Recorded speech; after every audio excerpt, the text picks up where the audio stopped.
All right, welcome back in. Postgame show rolling on a Monday, Cinco de Mayo. Jay Phillips, Elijah Campbell broadcasting live from the rooftop way up here. What a view, man. It's a beautiful view. Yeah. Got the skyline Nice right day, down there. a little breezy. Unfortunately, I thought y'all had gotten to see it, but apparently nobody did because we didn't have the camera set up yet. But again, I was viciously attacked. There's a sign behind us that's signage. got all of our logos, our logo on it. And just in the middle of the first segment, wind picked up a little bit. Is it attached to something now so that I know that one of us isn't going to be attacked by it again? How's that work? It is not. So there's a good chance that we can't get attacked by it again. Can we not? How fun would that be if we took out all of just have Jeff, possibility of Jeff, danger? just come stand here and hold the sign for 3 hours. Instead of selling commercials. We'll have Jeff. Just basically as like the Jeff's got his laptop. Just bring the laptop over, hold it in one hand, hold the sign with the other. Jeff's a pro. Jeff's been doing this for a long. Jeff's been in this business about as long as I have. He knows what he's doing. Jeff's the most handsome man here. We can have him back there, and he'll add a little bit of visual value. All right. I don't know if Mrs. Jeff is going to be up for that though. Then there's trouble. And there is, yeah. We don't need that.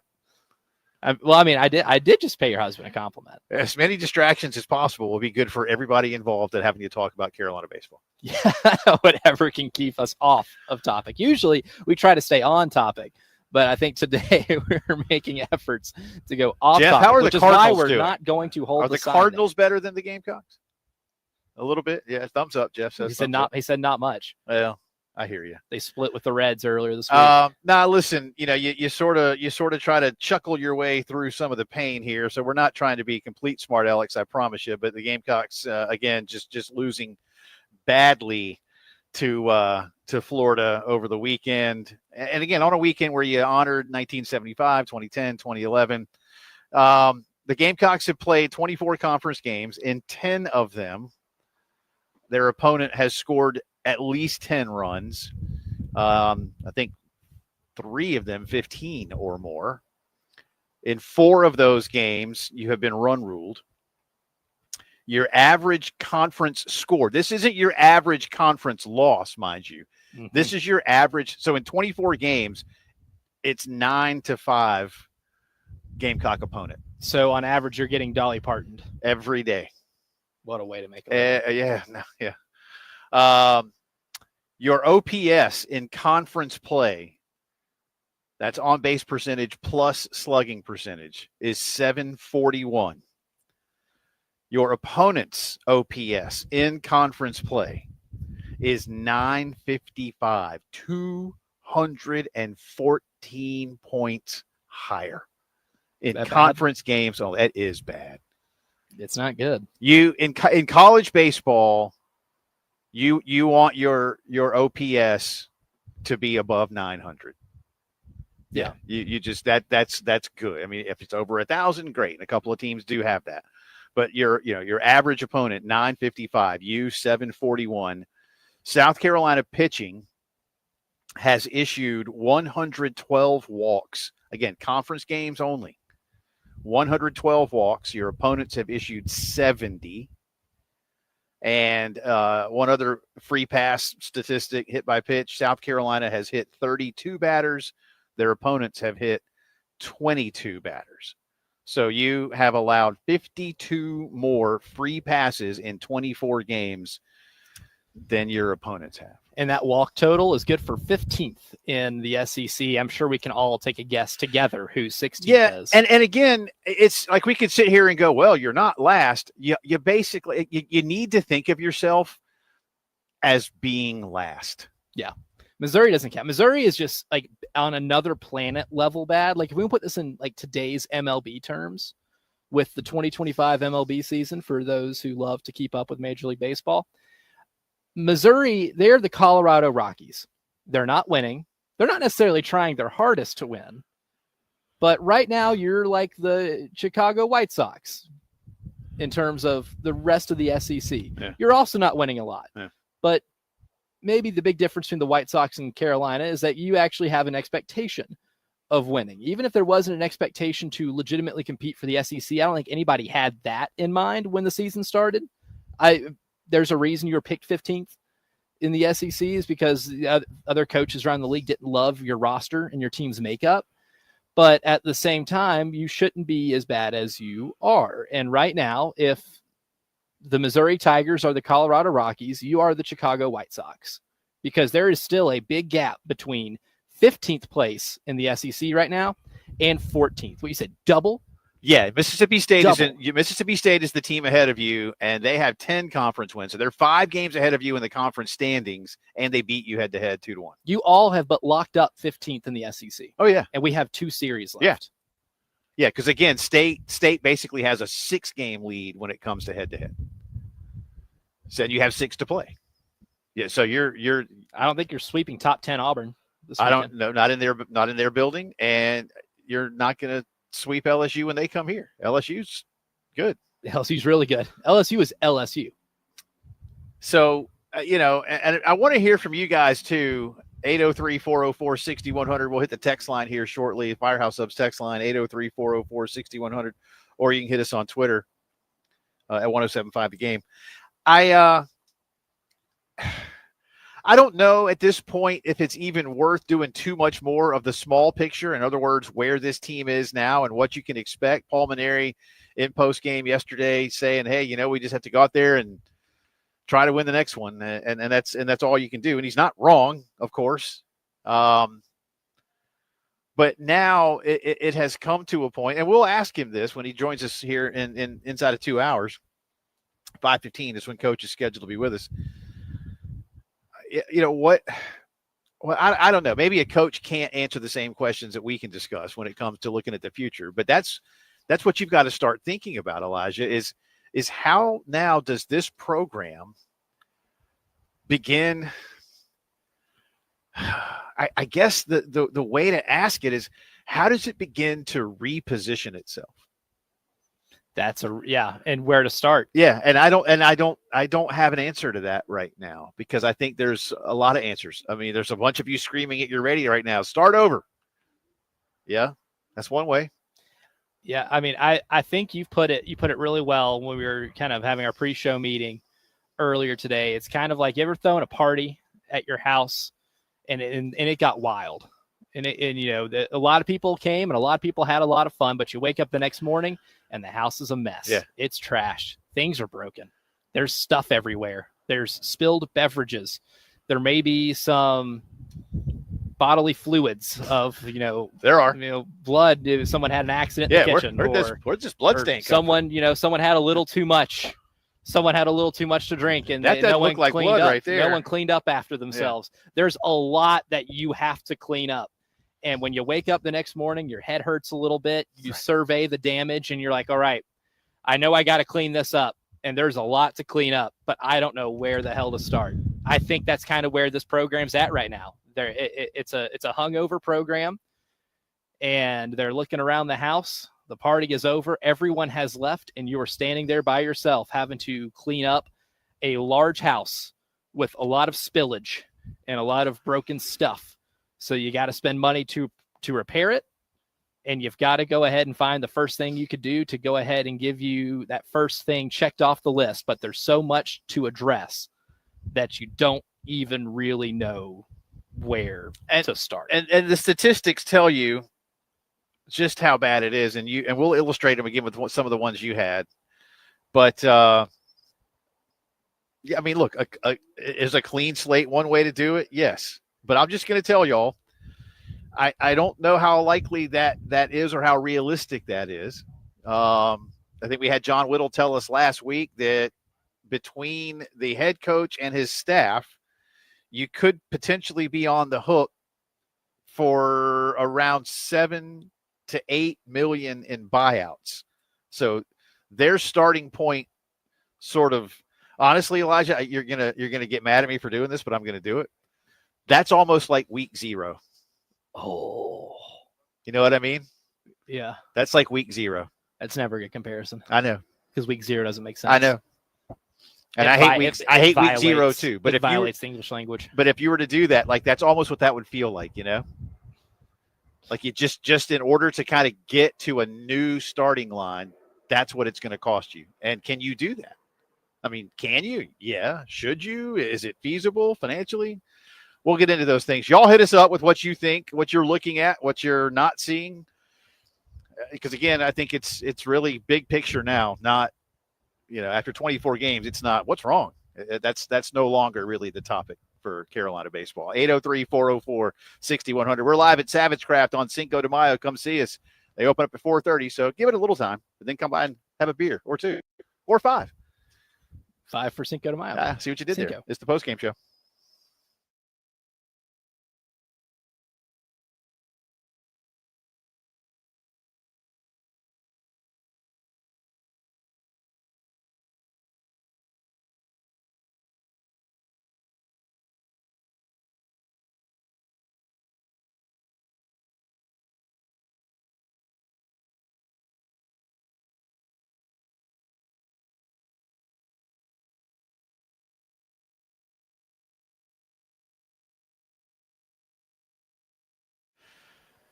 Always a great time to stop by Cato's Power Equipment, 4012 West Beltline Boulevard, where they have been since the 1980s. Ben Cato, now third-generation family owner of Cato's, and this year, showroom completely remodeled, even more in there for you to get your hands on, quite literally, whether you are your own, backyard landscaper or whether you do it for a living. So many of you know that Cato's is the absolute best. I love all my new Toro products. I'm telling you, man, between my I got to cut the grass this weekend, Elijah Campbell. I used my Flex Force blower. I was pruning a few trees with my new pole saw. Ooh. Man, all from Cato's. And that Flex Force battery runs the blower and the saw. And they've got mowers now that use the battery too. I mean, this is a lot of stuff that is easy to use. It won't break down on you the way some big motors do. You just got to get in there and see them. Where you do it for yourself, you do it for a living. Cato's, great sales, service, and advice. 4012 West Beltline Boulevard. CatosPowerEquipment.com.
All right, welcome back in. 25 minutes in front of 4 o'clock on a Monday. Jay Phillips, Elijah Campbell with you.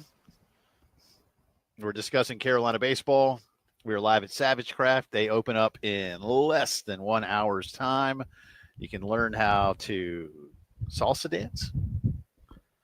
I don't know if people want to see us do that. I think a lot of people would like to see us do that. Well, yeah, but for the wrong reasons. I'd want you to try to salsa dance. Drink specials today. Mexican candy, Pink Pony Club, the best margarita in town. All right, that's a claim. That is a claim. I've had some really good margaritas around these parts. A tequila tasting tonight from 6 to 8, sponsored by Milagro Tequila. Man. See, my boy Steven, who hit us up on the YouTube stream, was suggesting that we drink until we forget about this weekend, then asked if they have tequila. That's your answer, my friend. They have it.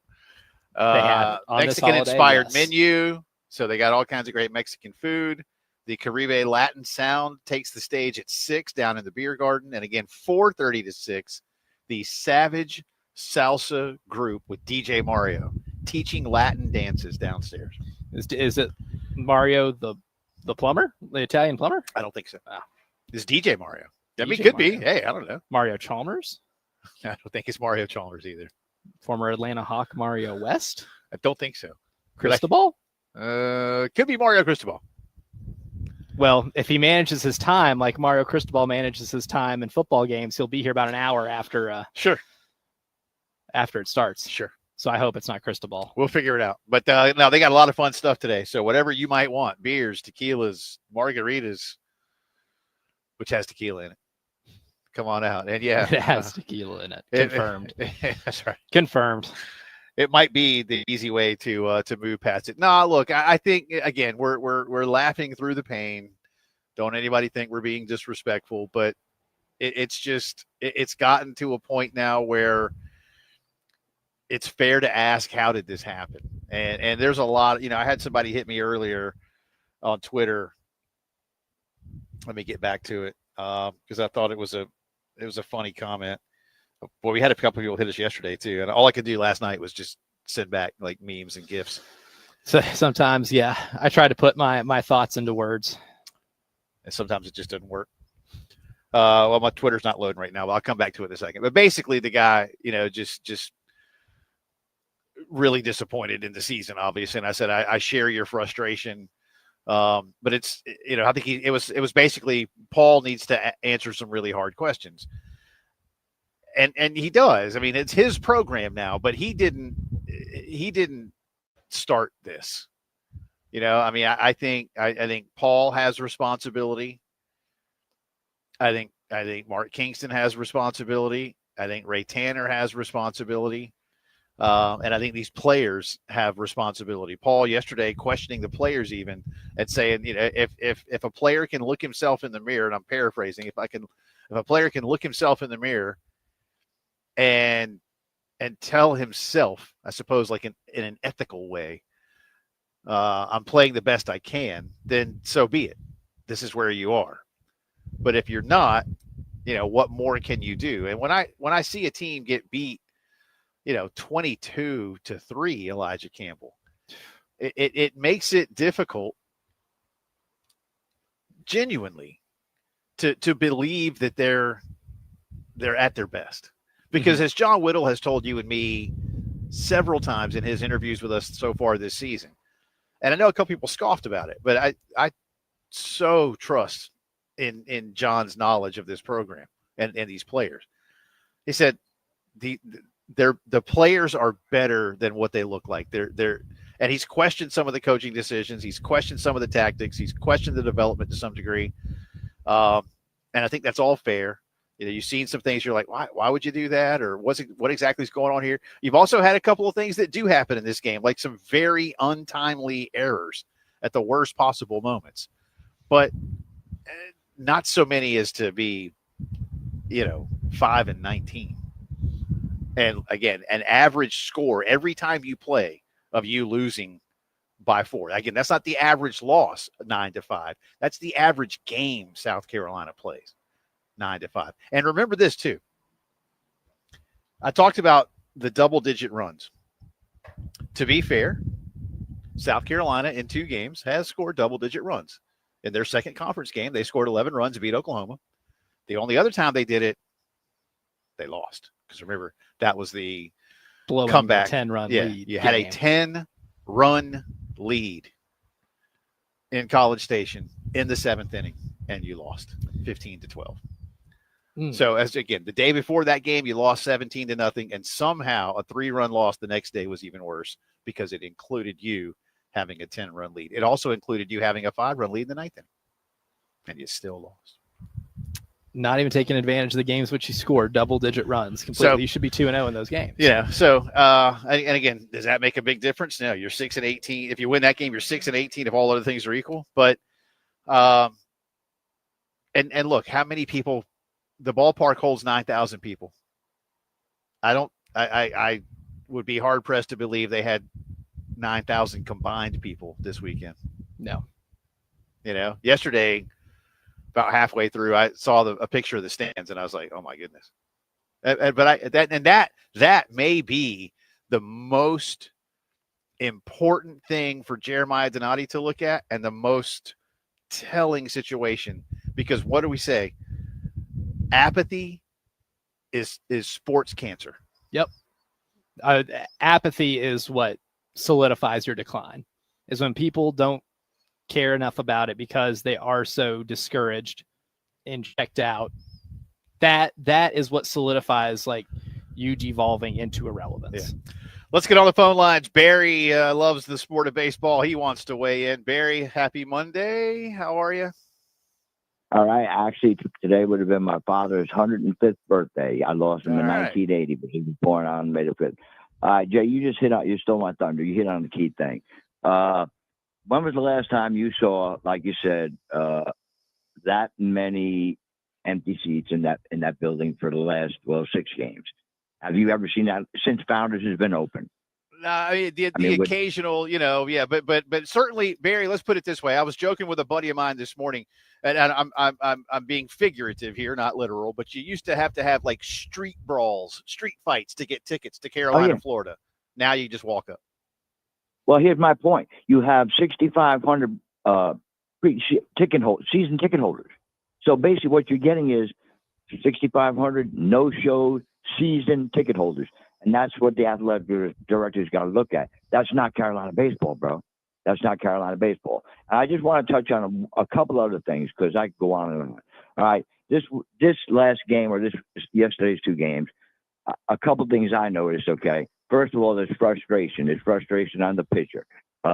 Kennedy Jones, that ball hit down the left field line when it was bases loaded. That 3rd run never should have scored. He nonchalanted it. The shortstop, when he had the ball go through his legs, he trotted after the ball. What are you doing, guys? Come on, play baseball. We talk about grit and they're doing the best they can. No, that's lack of hustle. That's giving up. And when you got your pitcher coming off the mound, turning around, talking about himself to his defensive players, it's turmoil right now. It's turmoil. And as far as the buyout is concerned, listen, $7-8 million is cheap. Go ahead and do it, Donato. Look at the stands. It's embarrassing. And I'll leave it at that. Yeah, thank you, Barry. Again, athletics directors have a lot of different things to look at, but winning cures all. Winning fills seats. Winning brings in extra donations. Winning brings a positive buzz to the community. Winning, and losing obviously is the opposite. But even in losing, sometimes if it's tight, competitive, there's a level of support, and we've just been watching this ebb for years now. Again, even last year, Elijah, when the team was poised to host, they still something was missing. And that includes fans. But now with a new athletics director who is more business minded he's got to take a real hard look at what's happening and why and what to do about it. Lots more to do. Hit us up, 803-404-6100. Postgame show live from Savage Craft.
Palmetto Citizens Federal Credit Union, ready to help you and your family out with any and all of your banking needs. We are in some uncertain financial times these days, and you need to keep more of your money in your pocket, in your wallet, in your account. And Palmetto Citizens can help you do that because you may still need to borrow money for all kinds of things: home loan, car loan, student loan. I mean, life goes on, and you can do it with lower rates and fewer fees when you bank with Palmetto Citizens. They've also been in business here across the Midlands for nearly 90 years. So they know the community, they know your neighborhood, they know the businesses that you'll be working with, and that makes those relationships a whole lot easier. My wife and I have been members for years now, love what we get from Palmetto Citizens, and you will too. Check them out online for any and all of your banking needs. Go right now, palmettocitizens.org.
Welcome back in. 11 minutes in front of 4 o'clock here on a Monday afternoon. Our buddy Alan Cole, GamecockScoop.com, rival site covering Carolina, will join us coming up top of the hour. Looking forward to talking with Alan from his point of view of atmosphere and so much. That's kind of where we left it at the end of the break for those of you that just tuned in. And look, I don't know.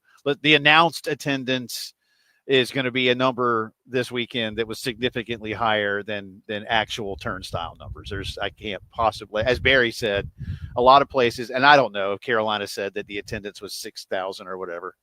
And if they did, everybody's going to know that wasn't the case, right? Yeah. That's all. I know you got a hit that you wanted to get to on the YouTube stream. So That's you right. can hit us there. We're getting some of those, but what you got? I mean, MC comments right now. He says, unapologetic liberal arts guy here, in parentheses, social studies teacher.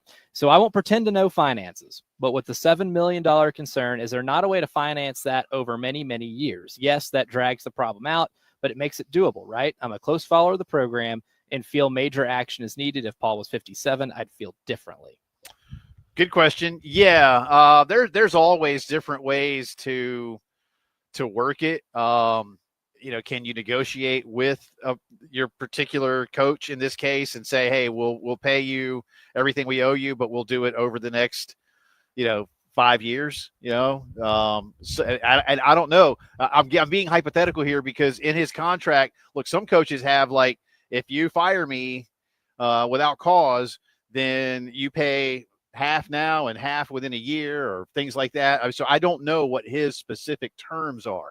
Can they be renegotiated? Sure. You can always tear up a contract and start over when it comes if both to something sides agree. like that. Yeah, if everybody agrees. If not, and look, I'll be honest here. And this, I don't want to make this specifically about Carolina baseball because, again, I'm trying to be fair to everyone, including the head coach, who, again, will be joining us a little bit later on today, as he does every Monday. But in a more general sense, Elijah, if I'm a coach, more often than not, I'm basically just going to say, you know what, you signed the contract and I signed the contract, and there's the terms of the buyout. Fulfill them. Yes, that would be me personally. Yeah. If someone wants to relieve me of my job duties, you're going to pay me what I am owed. Let's get to Justin. Wants to weigh in. He's on the phone line up next. Hey, Justin. Hang on. One more on Justin. No, Justin. Dave, we got Justin?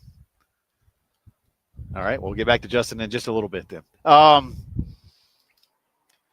don't know. Okay, now we got Justin. All right, Justin, here we go, buddy. Now I guess Justin's gone. Bye, Justin.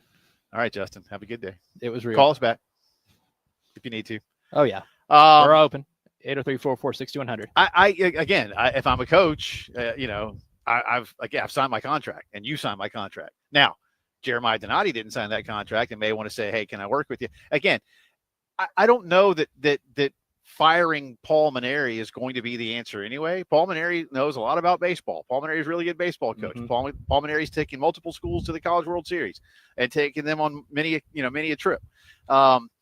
Is it simple? I don't know. Listen, Paul Maneri can't pitch, can't hit, can't field. Yeah. And they were clearly at a talent deficit to start the year. I think that was made pretty well known by the coaches in the SEC. Yeah, but at some point you got to go get them. And this school used to not have that problem. Why do they now? Yeah. That's the thing too. When it comes to building this roster, with Ethan leaving, you're stripping a lot of it down to the studs but also keeping a couple of guys you probably feel good about, with KJ Scobie and Bo Hollins. And you have some players there that you can try to build around, but you're going to have to import a significant amount of talent, and whatever way you can to do that, you're going to have to exhaust all of those options. Yeah. All right, we got about a minute left. We'll give it to Justin, who we are told is back. All right, Justin, we got you this time. Yeah, how you doing, guys? Good, man. Hey, guys. I'm frustrated, but I love my Gamecock baseball team. But hey, we need. I don't know why wait till you go after a young coach. It's just kind of like who are you gonna go get if this guy's not the answer?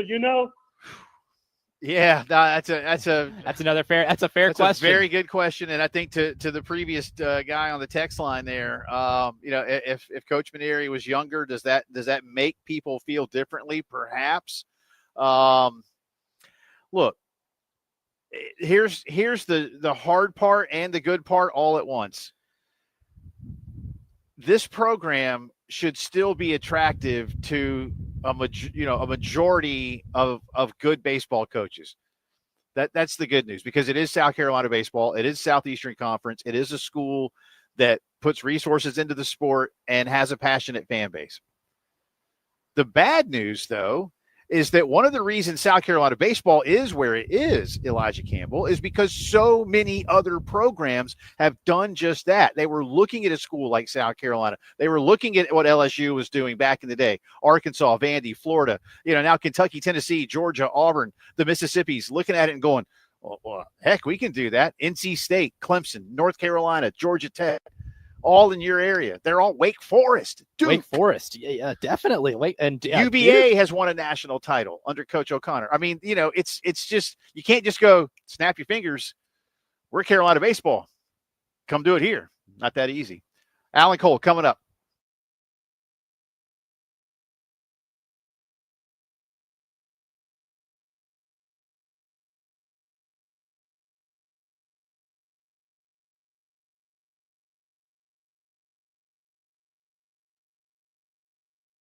Integrated media is the best when it comes not just with home theater, but home technology. Yes, your AV system is the heart and soul of your entertainment in your house. I get it. Great televisions, those beautiful Samsung frame TVs. You got museum quality art on the screen, and then you can say, "Look, I got a Picasso," and then bang, you're watching a game. Like, you fool your friends, right? Sound systems that are integrated into the walls, in ceiling. Outdoor home theater systems that look and sound just like anything indoors does. They can do so much for you. Plus, home security, your thermostat, your lights, all controlled on the Control4 app on your phone or tablet. It really is that simple. You can be driving home from vacation and turn all the AC back on and walk into a nice, comfortable home. Even throw on some of your favorite smooth jazz while you're at it. Love smooth jazz. You want all that and more? 803-948-8327. No one better than my good friends at Integrated Media. Check them out.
All right, 4 o'clock on this Monday afternoon. It's Cinco de Mayo, and Elijah Campbell and I, Jay Phillips, broadcasting live from Savage Craft right across the river in West Columbia. When I say right across the river, Gervais Street Bridge from downtown, come right on over. And when you're coming that way, we will be on your left. Many of you know where it is. Really big. We're up on the roof. I'm waving right now if you're driving by. See, that's me. And And Elijah is much taller than me, so he's also waving. So if you see a taller hand. Yeah, there's the old Owls upstairs right over there. Love that place. What are they going to turn that into? We know yet? Not going to be a new restaurant, is it? I don't know. I would like for it to be. I would too. I miss Owls. More rooftop restaurants. Yeah, but I tell you what, this place, this whole area has grown up in the last few years. But a lot of good stuff over here, and we'll tell you more about some things that are going on, including if you want to learn how to do some like Latin dancing. Yeah. I got lessons downstairs starting in a half hour. I love learning new dances. Now, I have 2 left feet, so in rhythm's not necessarily my thing. I'm a walking stereotype. Isn't it Best in Show where the guy actually has the 2 left feet? Terry, isn't that right? Isn't Terry Ford's running our board? Isn't it Best in Show? And the guy, the character has. Yep, you are correct. It's Eugene Levy, right? He has 2. Yep, he Eugene has 2. He has 2 left feet. Hilarious. It's so funny. Oh my gosh, I love that movie. All right, again, we're trying to laugh through what is a painful time. You think Alan can salsa dance well? I don't know. We're going to find out. I mean, he could come over. He should. He should. He Yeah. absolutely should. I mean, I don't know what else he's doing right now other than get ready to talk with us. He is our good friend Alan Cole on the beat, covering Carolina for Gamecock Scoop, the rival site that covers USC athletics. I've been doing this with you guys a lot lately. I got so many things I could start you with, but let's start, Alan, with the environment. The ballpark holds 9,000, give or take. I said I doubt they had 9,000 combined for the weekend. How kind am I being? Not at all wrong. You don't know what Friday would have been before the weather came. It was not terrible crowd-wise before that, but obviously once you put a 3-hour delay in there, there's not going to be much there. And then the other 2 games, yeah, I mean, maybe a few hundred fans at each game. It was dead. Understandably so. I'm not getting on fans for not showing up at all. I mean, the product is where it is right now, but yeah, that was about as dead as I can remember it, at least the 3 games this weekend. And I'm curious, look, that's one of those things that's just so conspicuous. Everybody notices it, but how much, Alan, in your estimation, is that going to become the motivating factor here? That a proud program with passionate fans has seemingly lost them, and during a weekend series against one of your hated rivals in conference baseball, and a weekend where you were honoring 3 of your finest teams ever to play for the program. All of that combined is an incredibly telling couple of days. Yeah, I think telling's the right way to put it. I think if you're, in the administration right now, if you're looking around, what you saw there this weekend just can't happen again. You talk about, again, I don't think there's, ever going to be complete apathy for baseball in South Carolina. It's just too baked into the culture here, the identity here. Obviously, you mentioned people are angry right now, and if they're angry on some level, they still care. But yeah, I don't know. I have eyes. You have eyes. You watch the games. I was there. You saw the ballpark. I mean, at a certain point, if this few people are showing up for an SEC weekend series, and the weather was pretty good yesterday, you can't put that on that for the last 2 games of the series. I think at a certain point, you almost just have to do something just to show you're awake.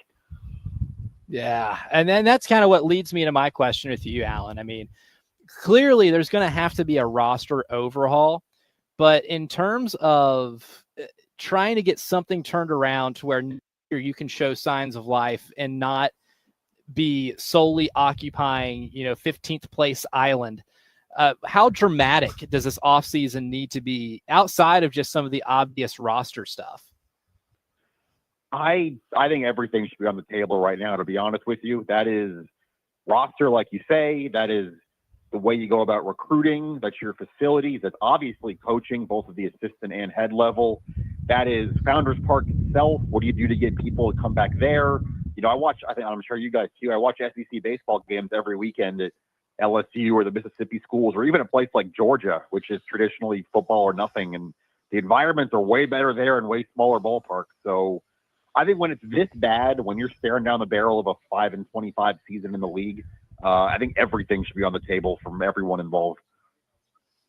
Alan, take us through a little body language post game, especially yesterday. I know Coach Maneri basically said, "Hey, if the guys are looking themselves in the mirror and telling themselves that they are giving their best, that's all I can ask." But it almost felt like a kind of a loaded rhetorical question. Did you get some of the same feeling when he said what he said? Yeah, I think I just you talk about like body language and feeling. I saw someone who just completely didn't have answers. Doesn't know how it got to this point, doesn't know what to do about it, isn't really, obviously this season's gone. There's not much you're going to be able to do with 7 regular season games left, but it just looks like a guy who, I don't want to say in over his head because he's been in baseball 40 years and won a national title, but maybe, again, what he said on your show last Monday about underestimating the strength of the league, Florida was 14th in the league coming into this weekend. That was not a monolith that just beat you up and down the field for 3 days. It was a team that was pretty close to you in the standings who did that. So I think Paul's just, I don't know what the word is, shocked, overwhelmed, underestimated, whatever it is. He just looks like someone who's kind of been through the ringer and probably going to go through it again 2 more weekends here against 2 top 10 teams. Yeah, Alan, that's like what makes me so flabbergasted about how poorly this season's gone. I mean, I don't think either of us had an expectation that this team was going to take the SEC by storm and be a team that is one of the 5 or 6 best teams in America and competing for an SEC title. Like you looked at the roster at the beginning of the year and you felt like there was going to be some holes, but I mean, at South Carolina, the expectation is that, you're competing to host a regional. And when you hire a Paul Maneri, you hire Paul Maneri so you can start winning right now, or at least be competitive and being in the postseason. But I think we all know Paul's coaching acumen. The guy will forget more baseball than we'll ever learn.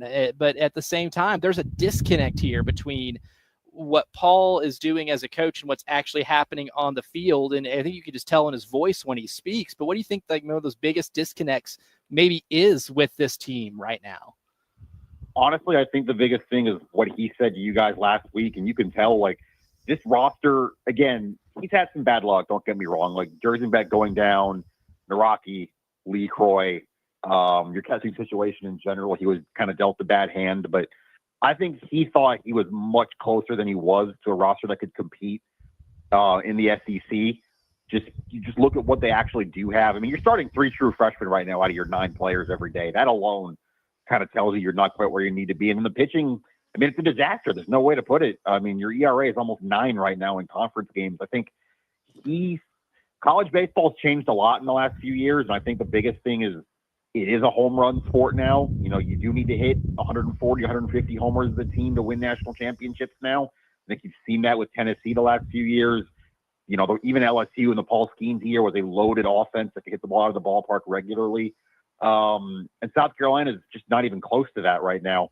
I mean, Ethan Petrie being hurt doesn't help, but he had 10 homers? That doesn't get you where you need to be. So I think it's just not the disconnect if there's one, which there's a lot of them, is maybe not knowing where college baseball is right now compared to where it was even just 4 years ago when he was last at LSU. Talking to Alan Cole, GamecockScoop.com. Carolina, no midweek game this week. One more next week, but Carolina goes to Auburn this weekend, Thursday through Saturday. Kind of staying with the body language.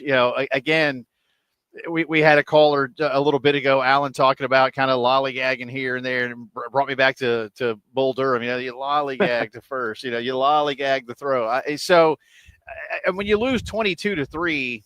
Yeah, you might have a talent disparity, but you made a great point. Florida is not head and shoulders better than you this year. This is not what Texas is doing, who, by the way, Arkansas just swept. This is not Arkansas, who swept you rather convincingly.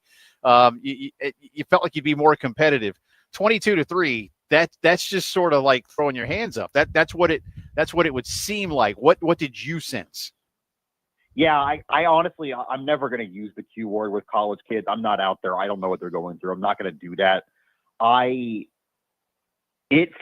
was never a point this weekend where I felt like South Carolina was in a game or engaged or really had a chance to win. That includes when they were up 3-0 on Friday night late. It just kind of felt like, all right, you had a weird delay. Florida had to pick up in the middle of an inning. You scored some runs, whatever. I don't know. It felt hopeless was I think the word someone else in the press box used on Saturday or Sunday, I guess, even before it got to 22-3 is that entire weekend. They just looked like a team that was overmatched, non-competitive. Again, like really they didn't belong on a field with Florida, and that's a Florida team that, as you say, is fighting just to make the NCAA tournament right now. So it really is about as bleak as I think it probably ever has been here, just if you take the whole body of work right now. Yeah, bleak is, I guess, probably the best way. I think when I think about it, when you think about what the future is too, and I kind of, Jay and I've kind of likened it to, you're at a massive party and you wake up the next morning, there's the obvious hangover, and then there's a lot of stuff like trashed around the house. The house guests didn't pick up very well. There might be some vomit in the corner. There might be, there is. Yeah. And by that, I mean, you don't have to know. There is. There's vomit. There's, so there might have been an altercation because there's blood. We don't know where it came from. Where'd the blood come from? The TVs are smashed somehow. There's the fridge has been raided. There's a lot of maybe some property damage as it pertains to holes in the wall where there shouldn't be holes in the wall. You kind of reach the point of, okay, what do you address first? And that's probably the multi-million-dollar question with this program right now is you got to be able to buy a roster. You got to be able to make sure that the coaching staff in place is good enough to get you to where you need to be.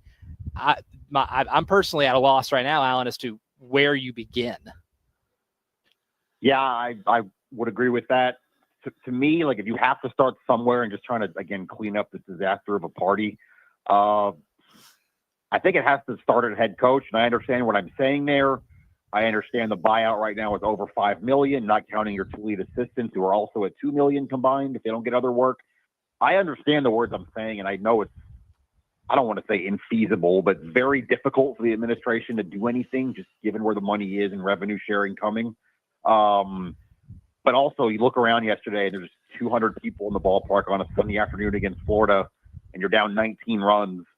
And I don't really know. I don't know. You're talking about buying a roster, right? Like, I don't really know how you buy a roster or convince recruits or portal players to come here with it where it is right now. Like, you're almost going to have to pay extra for players just to offset where you are right now as a team and as a program. Like, I think it's gotten to that point. And I don't know how you fix that without a reset. And I also don't know how you reset given the fact that you did last year and the reality of the contract Ray Tanner gave Pulmonary and specifically the buyout on that, which is the full length of the rest of the deal until the end of 2027. Yeah, Jeremiah Donati is in an unenviable position at this point. But again, I think, Alan, you just touched on it again, and we've touched on it a few times. You can't have a 9,000-seat ballpark holding hundreds of people for games against the Florida Gators. That's just bad for business. Like I said, just a few years ago, those were gold, and now they're walk-ups. It's just it's a whole different mindset. Alan, good stuff as always, man. We appreciate you. We'll do it again here real soon. Yep, appreciate it. That's Alan Cole, Alan__Cole on Twitter, GamecockScoop.com. Alan's doing a terrific job. Alan's the man. I guarantee you, if Alan put his mind to it, he can learn to salsa dance very quickly. Yeah, Alan, come down here. They're going to have the salsa dancing and other Latin dance lessons, and they open in 15 minutes. And I bet he just needs, 5 minutes, and I bet he's out here breaking it down. I want to go watch Best in Show now, though. Have you seen Best in Show? I haven't. No, I haven't. I have not seen Best in Show, but I do love Eugene Levy. You got to go. You got it, man. I'm telling you. That's any relation to Marv Levy? He's not. No, he's not. But he's great coach. He's very funny. Marv Levy was a good coach, man. He was. And people, those Bills were terrible. Did your team go to 4 straight Super Bowls? Hey, look, that is some sports discourse that, pet peeve of mine is, how you talk about the 90s Bills. Those were great. They were great teams. Capital man. G, capital R, capital E, capital A, capital T. Great football teams. They just couldn't win the Super Bowl. Couldn't win the Super Bowl. You go to 4 straight, you're good, man. You're very good, no doubt. Like Bud Grant's Vikings went to 4 Super Bowls too. All right, get out of here. Come back on the other side. Speaking of football, is Michigan trying to pull a fast one? Yeah. We'll talk about it on the other side. You're listening to the Postgame Show.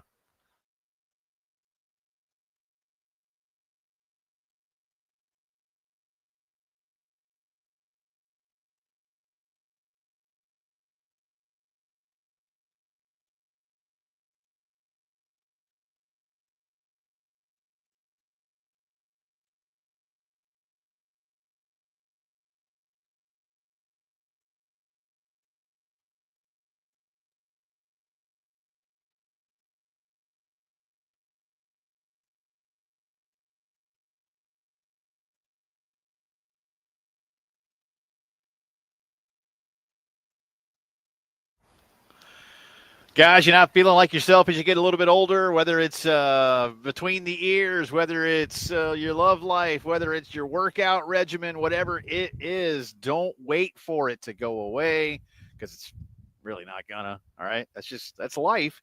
Instead, see Dr. Dan Balknight and his team at the Men's Clinic. You will get a one-on-one consultation.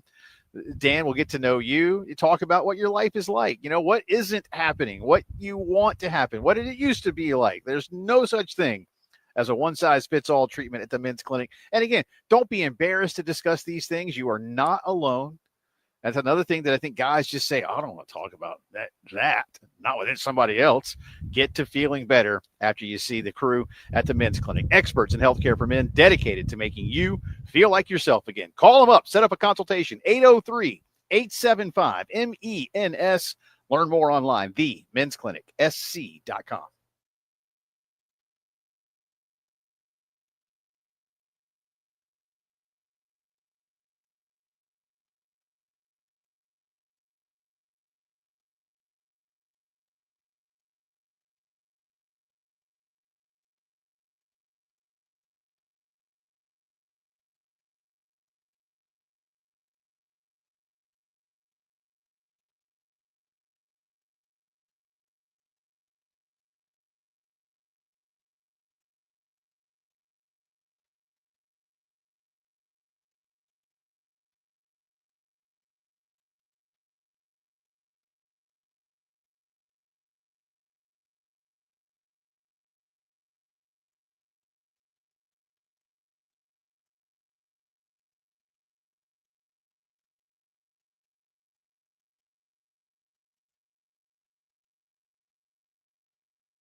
Lessons downstairs.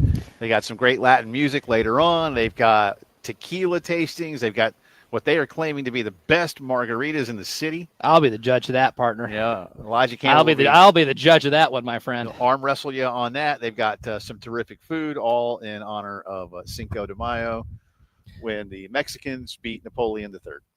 You know what my Cinco de Mayo cheat code is? Tell me. I don't go out to a Mexican restaurant on Cinco de Mayo because it's always so packed. It's Sure. It's hard to get a spot anywhere. Fair. And I'm a big fan of Mexican food. My thing is always go the day after. Just have a prolonged celebration. Maybe make some margaritas at the house. Have a little fun there. But like tomorrow, so I'm not going to be on the program tomorrow because I'll be hanging out with Preston in the morning. Yeah. Why can't you come back? Because my plan, Jay, I'm going to do some work at the office for a couple hours after we go off air. So around like noon, I'm going to hit up one of my favorite establishments here in town. I'm going to drink as many margaritas as my little heart desires, and I'm going to take a long nap around the time the show starts. I see. Well, what am I going to do? You can wait patiently for me to come back for a whole 24 hours. You can miss me like I'll miss you. But you won't, though. Well, I'll miss you behind my closed eyelids. Oh, that's nice. Yeah. That's very nice. I will dream about doing the show. Yeah, I don't believe you for 1 second, but do have fun. I do have dreams though about shows going wrong. That's maybe that's a general anxiety thing, but I do frequently have dreams where we're at a remote somewhere and I'm missing a segment. Or something has gone terribly wrong during the show. That actually happens more often than you would imagine. Yeah, I've felt that way from time to time. I think everybody can relate, but like with their job, right? Like you have like dreams where your job is going like horrible, right?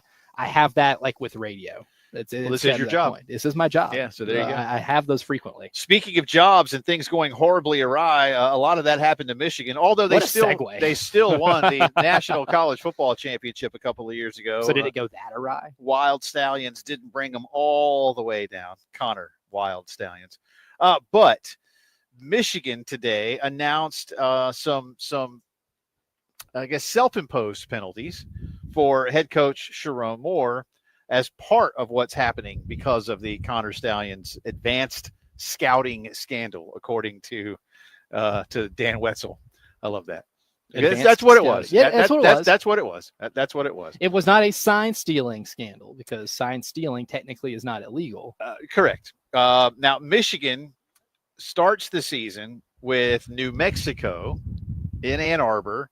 Then they travel to Oklahoma for a big non-con game. And it's even bigger for Sharon because he played football at Oklahoma.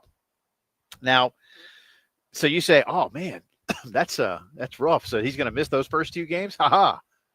Psych. Not so fast, my friend, as Lee Corso would say. Instead, Michigan says that it is likely that Coach Moore is going to miss games 3 and 4, excuse me, when they host Central Michigan. More on that in a minute. And Nebraska. So they've decided that their first conference game is less important than Sharon's return to Norman, which on the one hand, I appreciate. On the other, conference games are conference games. Is that a slam on Nebraska? I'm taking it as one. Yeah. Even if it's not an intended one, I'm taking it as one. Because here's the thing, Jay Phillips, think about this. When you self-impose something like a suspension, like if the NCAA suspends you, you have no say in which games you miss. Clearly, this is something Michigan's doing because they care about Sharon to want him to be able to coach against his alma mater, at his alma mater, right? It's like a homecoming for him. If this is something just like the NCAA was levying, you're suspended the first 2 games. Right. You're not going to get to coach while you have a looming suspension that's already set in stone. The school gets to set the terms and conditions of this. If they wanted to even, they could allow Sharon Moore to coach that game against Oklahoma, but then maybe miss New Mexico and Central Michigan. This is something like what they did with Jim Harbaugh a few years ago with, the cheeseburger scandal, or I guess more accurately called the recruiting in a non-recruiting period scandal. Yeah. Where they let him all it was a cheeseburger. He was suspended with the first 4 games, and I think New Mexico was one of those games, like Bowling Green. ITT Tech might have been on the schedule. They don't have a team anymore. Phoenix, the University of Phoenix might have been on the schedule. It was a bunch of games that they could have easily won. I think the only conference game he missed was like Rutgers, and they basically bullpenned the coaching responsibilities amongst all the coaches on the staff. So they could have done that. That was also, I think, a self-imposed suspension where they get to pick the games their head coach misses, and usually you do that against the bye games, right? Where you're paying a smaller school an ungodly amount of money to come get beat by 40. But the fact that they didn't just do the New Mexico and the Central Michigan game, and they said, you know what, let's do the Central Michigan and Nebraska, does tell me a little bit, without telling me anything, that Michigan does not think very highly of Nebraska. And I find that to be hilarious. I do too. I think it's really funny. Now here's the downside. While that's what Michigan wants, Michigan is not guaranteed to get this as the punishment, because there will be a hearing on this case next month. And at that hearing, the Committee on Infractions does have an ability to levy further punishment or decide exactly when Coach Moore would be punished. They may say, no, we're just going to do it to start the year. And there's an addendum to this because after Jim Harbaugh, when you made the point, after Jim Harbaugh had to miss those games, all Jim had to miss was the game. He was allowed to conduct and run practice, game planning. Now those duties. This rule has been altered and amended, and a head coach also in the week of the game he will not coach cannot coach. So he can't run practice. Now, where those fine lines are, and does he, again, can he be in film session? Can the coaches come into the office and all game plan? Who's gonna monitor that? Do you have to wear like one of those bracelets, like when you're on parole? Right. If you get within like 50 feet or 50 yards of the facility, it sets it off. So I don't know all of those things. So there is still some leeway in terms of what the Committee on Infractions can levy against Sharon Moore. But in announcing this, my first thought was, oh my God, they're doing this to Nebraska. And Nebraska deserves it. Yeah. Especially with the cowardice of like the spring game and the canceling of the Tennessee series. The Tennessee one's the one I care about. I mean, and giving me that BS about, we're renovating the stadium and we need the revenue. Ugh. Stop. As if Nebraska football doesn't generate enough revenue for that. You to matter. need to go play Tennessee. Yeah. And you decided not to. Has nothing to do with revenue. I hope they lose the bye game that they scheduled in its place. I forget who they did say who they were going to play, right? It's like Louisiana Tech or somebody. Yeah. And Tennessee is going to play Georgia Tech. Mm-hmm. So I thought that was very cool for Georgia Tech to step up to the plate. And to revisit old wounds here or old points, but don't you think Nebraska would make significantly more money by hosting Tennessee that year? Yeah. What do you think Nebraska fans would rather go pay their hard-earned money to go see? Nebraska versus, I can't reference Louisiana Tech or not, but I want to use the Fighting Terry Bradshaws as an example here. Would they rather see them play Louisiana Tech, or would they rather go and see them test their mettle against an SEC team, specifically Tennessee, who you shared the pinnacle of the sport with for an entire decade? Yeah, I mean, I would always hope you would want to go play against the best. I would hope everybody wants that, but certainly mighty Nebraska. Right? Once mighty Nebraska. Yeah, well, but in their minds, they still are. So there's that. But we'll keep you updated. I do want to come back around real quick on I mentioned the Central Michigan part, so we'll get into a few other things around this Michigan story. Talking a lot of Gamecock baseball today. Hit us up if you'd like to weigh in, 803-404-6100. And again, Coach Paul Maneri will join us live coming up around 5:15. Jay and Elijah live at Savage Craft right across the river in West Columbia. Come say hey on Cinco de Mayo. It's the postgame show.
From the Wetzel's Automotive Traffic Studios, I'm Elijah Campbell. The few accidents to get to you that are causing some issues on the roadways this afternoon, starting with a disabled vehicle that is causing some traffic back up over on I-26 eastbound. That's at Broad River Road and Ballantyne, exit 101. We also have an accident reported on I-77 southbound after Bluff Road near exit 5 and on Platte Springs Road near South Lake Drive. Lastly, we have an accident just reported to be on US 176 at Broad River Road near Shady Grove Road that is causing some minor traffic backup.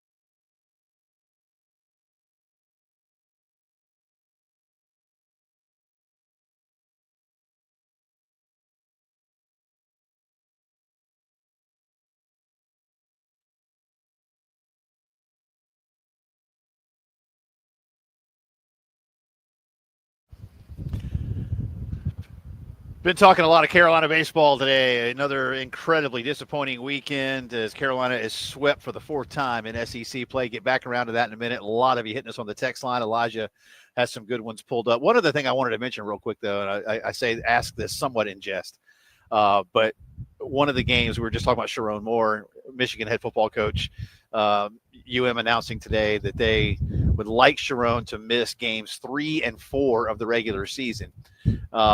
Instead of games 1 and 2. And those games 3 and 4 would be against Central Michigan in Ann Arbor, and then a game with Nebraska to open Big Ten play. And with Central Michigan, all this tied to the Connor Stallions thing. One thing that we've not heard yet is what's going to happen to Central Michigan when basically everybody knows that Connor Stallions was like down there in disguise as part of their staff. Like, that is so egregious. And yet I've not heard anything else about that. Is that just, are they hoping that just goes? Because I'm going to be honest with you. I know I'm down here in South Carolina, but I'm not going to let that one go away. And not like I'm saying justice must be paid. I want a pound of flesh. I'm not here to do that. But seriously, like, that is so unethical. Oh, you know what? 2 words, Jay Phillips. Plausible deniability. Yes, we were not, a lot of us were born at night, but none of us were born last night. I think we all understand that Jim McElwain's his explanation as to how Connor Stallions got on. Yeah, I don't even know who that guy is. The sign stealer. We're not dumb. You don't let anybody on the sideline without knowing who it's on. Man. Like, I mean, they protect those sidelines like it's Fort Knox, brother. But you know what? With all the text messages and emails recovered in this investigation, I think it's become clear to me that Central Michigan operated in a rather savvy way to not have anything traceable, and that's why nothing has happened. Well, because we've learned more about this scandal in the last year and a half, almost 2 years, that of all the stuff that went on. We know exactly what type of tickets Connor Stallions bought on Ticketmaster. Yeah. We know exactly how this whole thing operated, but we can't find one text message or one email corresponding with someone from Central Michigan. They probably did it in a way that couldn't be traced. And if you're going to do something like that, you got to be smart about it. And at least it seems as if Central Michigan operated this in a way that helped them not get caught. So the only explanation I have as to why this story has seemingly been buried under, or swept underneath the rug is because Central Michigan, for once in college football scandals, somebody has mastered the art of plausible deniability. I guess so, man. But again, it's the only explanation. Hey, Central Michigan people, who is this in your coach's gear with a school-issued sideline pass and credential, and none of y'all have an answer? I don't know. Like, come on. Do you think they went full all the president's men and met up in a parking garage with Connor Stallions and said, hey, buddy, here's what's going to happen. We got a credential for you. It's under the name Rocco Wallace. And you're going to pick up that name. You pick up that credential under Rocco Wallace. You don't have to show ID. You just got to give them the name. You're going to get the credential. You're going to walk right in there. You're going to turn your fancy, fancy intern, glasses on. Some kid in the athletic department. Yeah. Here you go, Mr. Wallace. Here's your credential, Mr. Wallace. Enjoy the game. Thanks, kid. Yeah, then he just walks right in there. Central Michigan? Chippewas? Chippewas, yeah. Go Chips. Go Chips. And then he just walks right in there. Yeah, go Chips, kid. And then he walks in there and he collects his intel. He does everything he needs. Yeah, that's what he said too. Like, thanks, kid. Yeah. Give him a finger gun. Yeah. Yeah, thanks. See you around, buddy. Thanks, kid. Anyway, all right. But something needs to happen about that. Just something does. I don't know what even. Make Jim McElwain wear a false mustache for an entire game. I don't care. Something has to happen. He is still there, isn't he? Oh, yeah. Okay. I don't know. There hasn't been a shark scandal with him yet. They don't have as many sharks up in the lake, in the Great Lakes. Yeah. Hard to have a scandal like that. Yeah. Which it turns out all we had to do was put Jim McElwain near a body of water that isn't conducive to having sharks. Yeah. For the record, I know that picture was not Jim McElwain. I know. For all purposes here, I know that was not him, but it's still a funny gag to this day because it looks just like him. Do I 100%? No. But I'm leaving there to be some possibility that was him. You can send us your belief into whether or not that was Jim McElwain with a shark and a boat, or you can text us about Carolina baseball or other things, 803-404-6100 on the Firehouse Subs text line. We have a lot of activity today. We do, yes. I'll start with Roger from Woodruff. He said, quote, I started following Carolina baseball as an 11-year-old boy in 1975. Ironically, this is the worst team in my memory. I don't think they win any of the 6 SEC games left. This is sad. Yeah. I mean, it's pretty bad. It's pretty bad. I think a lot of people share that sentiment. Yeah, I'm trying with historical perspective, but for now, it's pretty bad. My man Jim texts in too, says, would y'all say that something drastic might have to change for Gamecock baseball to make a turnaround next year? And what would we consider a good turnaround year for next year? I'm not going to ever. It was Jim. Jim. Yeah, Jim. Here's again. I'm going to come back to this. I realize that you have to temper moods and expectations, but I promise y'all, I'm never going to let go of my personal belief that this baseball program is one that should go into any given season expecting to do enough to be one of the 16 regional hosts in the tournament. Again, only 16 get to do it. So that's 48 more that will participate. So I understand that it's difficult. I understand that it's gotten a lot harder and that there's a lot more parity. But if you start lowering your expectations to say, well, hey, let's just get it. Like, that used to bother me with Carolina football, when AD, 2 or 3, Coach McGee, hey, just get those people to a bowl game, Well, Steve Spurrier changed that. So I don't want to get it back to where football says, hey, let's just get to a bowl game. When you miss a bowl game, it sucks. But, just a bowl game is really no longer what Carolina football should be doing. But Carolina baseball is at a whole different level. Mm-hmm. Carolina baseball, not all that long ago, was at a Georgia football level when it comes to college baseball. And you can't lower that too much. No. To just go, well, I just hope we get back to the tournament at some point in the next couple of years. Like, yeah, sure. On the one hand, it's not realistic to say that next year you should be one of the 16. But it's also not wrong to say that's what we strive for and we need to hit it as quickly as possible. So you should always be in the tournament here. Oh, God, yeah. And again, Carolina can't be a 4 seed in this tournament. And I'll just remind all of you again, when I say things like that, again, liken it to the basketball tournament where, seeds 13, 14, 15, and 16 are just your smaller conference schools. Your auto bids. Yeah, the auto bids primarily, One right? bid leagues. And Carolina's just, they're in a power league. So when you think of like the 19 and 20 win at-larges in the basketball tournament from power conferences, they're 11 and 12 seeds. That would make them a 3 seed in the baseball tournament. So Carolina should at least be a daggone 3 seed every year. Mm-hmm. Every year. There's zero reason. Now, when you do miss, why? When you don't host, why? But with what's happening right now, like, good Lord, where'd this come from? So, drastic. I mean, a drastic change is obviously bringing in a brand new coaching staff and a brand new roster, especially a brand new roster in a brand new era of scholarship availability. I mean, what's that going to look like? So, that would be drastic. Is that feasible right now in this environment? I don't know. In this financial climate, I look, if you got to do it, you got to do it. Mm-hmm. And I sort of the conundrum right now, I think, Elijah, for a lot of folks, Jeremiah Donati primarily, Can you afford to do it? Can you afford not to do it if you feel that's where you are?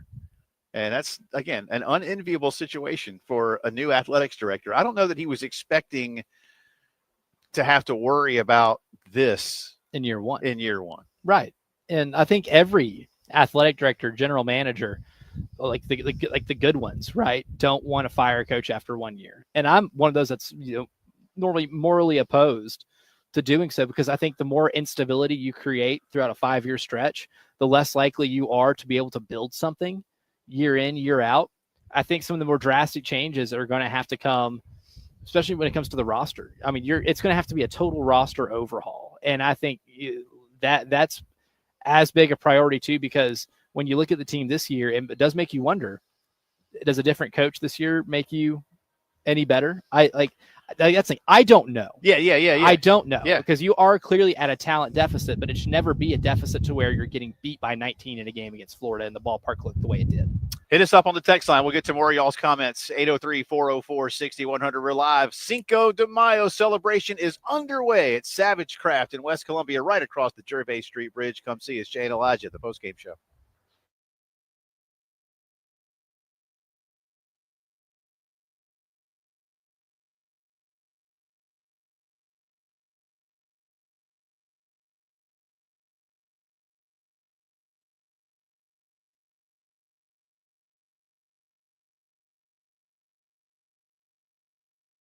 And 3, 2, and 1. From the Wetzel's Automotive Traffic Studios, I'm Elijah Campbell. A few accidents to get to you. They're causing some issues on the roadways this afternoon, starting with the one on Highway 6 at I-20, I-26 eastbound at Broad River Road near exit 97, I-77 southbound after Bluff Road near exit 5, Flat Springs Road near South Lake Drive, Two Notch Road at Muddy Springs Road, and lastly, one on US 176 at Broad River Road near Shady Grove Road.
11 minutes in front of 5 o'clock here on a Monday afternoon. Welcome back into the postgame show. Alongside Elijah Campbell, I'm Jay Phillips. We are broadcasting live from Savage Craft right across the Gervais Street Bridge from downtown Columbia. We're in West Columbia. Again, I'm looking at the old owls upstairs. We're on the roof. So come say hey up here. Or Beautiful downstairs. view. You might be able, I don't know if you can hear it through our microphones, but there are like Latin dance lessons going on downstairs. And later on tonight, some terrific music live on stage. A lot of great food specials here for Cinco de Mayo. They've got a tequila tasting and even like almost like a tequila class tonight. Ooh. So like not just a tequila tasting, class, but yeah. like actually, like learn a little bit while you're enjoying and sipping on some tequila. I like to learn about the stuff I consume. And best margaritas in town is the claim. So come put it to the test. There's one way to find out, and that's to come by and test it. And, of course, all the delicious handcrafted beers, ales, sours, et cetera, that they have here at Savage Craft. Yeah, a lot of sipping on IPA fine right now. It is choices. fantastic. So- Fantastic, especially on a warm day like this. Yeah, Oh, so it's beautiful. I'll join you. Beautiful. I'll join you with one of those shortly. I don't want to let any F-bombs drop if I get too angry about things that we're covering on today's program. Hey, just say it. You never know. You never Self-awareness is key, know. kids. It is. A couple more hits on the text line. Yes, Vincent Sumter texts in, says, the thing that's maddening is the frequency of our pitchers groove pitches down the middle of the plate, in particular when the bases are loaded. Our pitching is not D1 level. And Vince, I share your frustration with the pitching. And I really think when you look at this entire season, yeah, the hitting's not been great and you're behind in so many hitting statistical categories. But I think the one thing that's made you go from mediocre to bad is how bad the pitching is, especially late in games. I mean, I did the tallying today. Vince, I don't know if you tuned in during the first hour. I did the tallying today of what this team's just earned run average is in the final 3 innings of SEC games, and then just what the run average is. I took the E off, right? I made my own little stat here, with just the run average. So far this year, Vince, in SEC games, if you just take the last 3 innings of each game, whether it be a full 9-inning game where it's innings 7, 8, and 9, or if you want to use one of the 7-inning games where you get run ruled, where it's just 5, 6, and 7, or the 1 extra inning game you played against Texas A&M where it was 8, 9, and 10. If you take those, they've given up 84 runs in those 71 innings.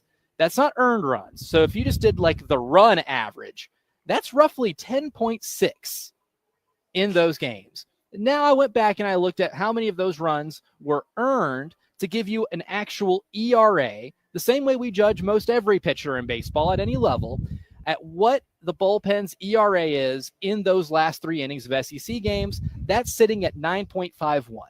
And I don't think, even if you have a really great hitting lineup, you're going to find yourself on the wrong end of a lot of one-score games and a lot of games in general if you're just giving up a run an inning in the final 3 innings of each game. You can't preserve a lead.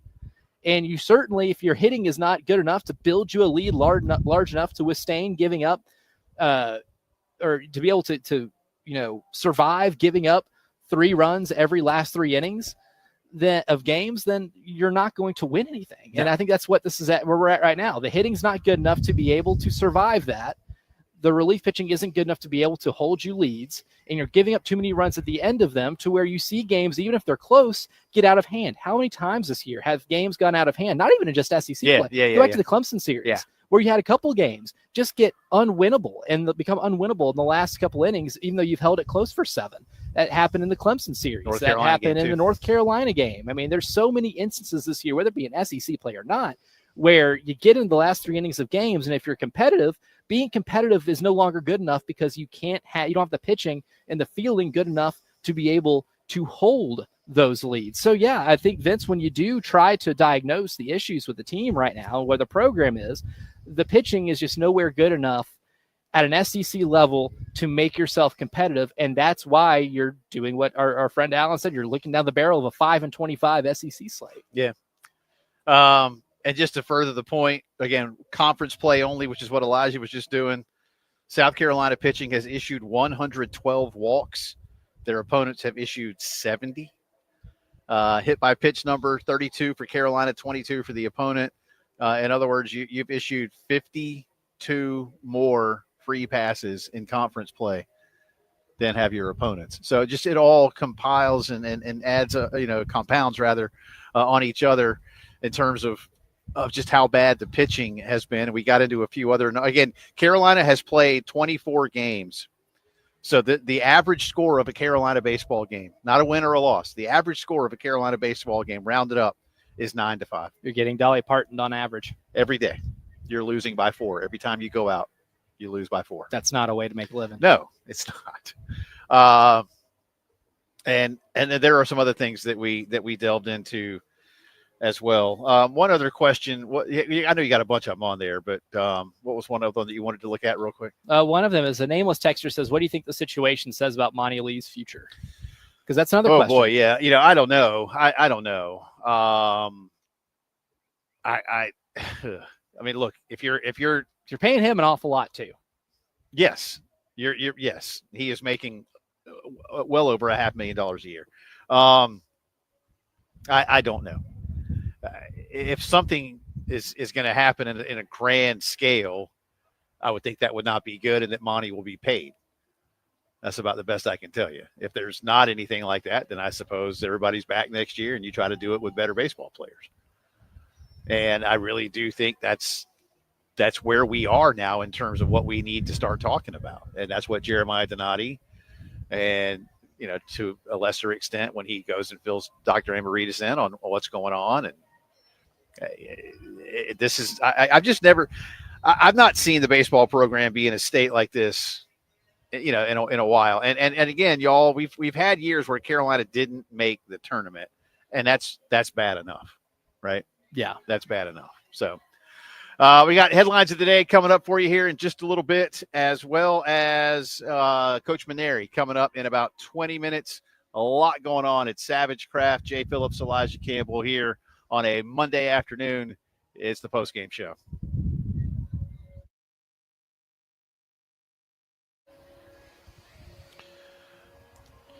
And right now we've got to let you know about our good friends at the Joint. Where are at the Joint Chiropractic Centers. Thank you. I need to hit up the Joint. I think we can all use that at this point in time. Bothered by back, neck, shoulder, or joint pain, get back in the game with the Joint Chiropractic Centers. 4 locations: Harbison Boulevard, Forest Drive, Roberts Branch, and Sunset Boulevard in Lexington. Convenient, affordable, maintain a healthy body, prevent reoccurring issues, and you never have to worry about insurance or appointments. HSA and FSA approved. All you got to do is stop in and see them Monday through Friday, 10 to 7, Saturdays, 10 until 4, in and out quickly. Great people to work with. $29 initial consultation and adjustment. Remember, you don't have to feel bad to feel better at the Joint.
From the Wetzel's Automotive Traffic Studios, I'm Elijah Campbell. The few accidents to get to you that are causing some issues on the roadways, starting with one on Highway 6 at I-20.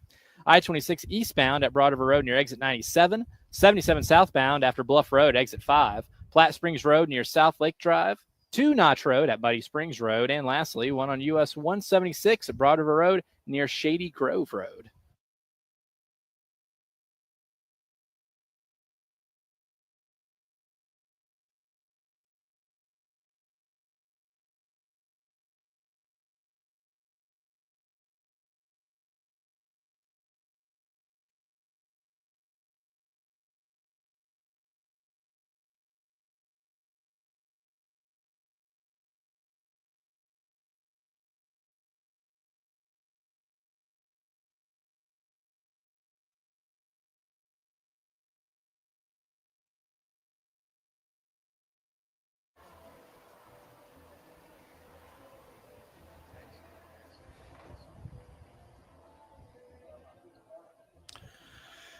It is 5 o'clock news time here on a Monday afternoon. It's also the final hour of the postgame show. Welcome back in alongside Elijah Campbell. I'm Jay Phillips. We are broadcasting live today from Savage Craft Brewing right across the Gervais Street Bridge from downtown Columbia. We're in West Columbia. They've got a big Cinco de Mayo celebration well underway now. Dance lessons, tequila tasting and classes. What more could you want? On a Cinco de Mayo, margaritas, man? tacos, burritos. Live music. Jeff Haley later on doing whatever Jeff Haley does to celebrate. Salsa dancing. You know. So That's how Jeff Haley, that's how he celebrates. Jeff knows what's up. Jeff knows what's up. I hope his favorite team, the St. Louis Cardinals, necks aren't hurting. And they might have to go to the joint for their necks because they have to keep looking up at the Reds in the standings. You don't have to feel bad to feel better. That's all I'm going to say. All right. Anyway, a lot of Gamecock fans are not feeling good these days as the Gamecock baseball team was humbled, and that is putting it mildly, by the Florida Gators this weekend, getting swept for the fourth time in conference play. The final in game 1, 9-5. Game 2, which carried over a day, 22-3. And then shut out in the series finale, 8-0 late yesterday afternoon. We've talked a bunch about it today. But Coach Paul Maneri basically saying that this display is one from his perspective that was just really, really off the charts bad.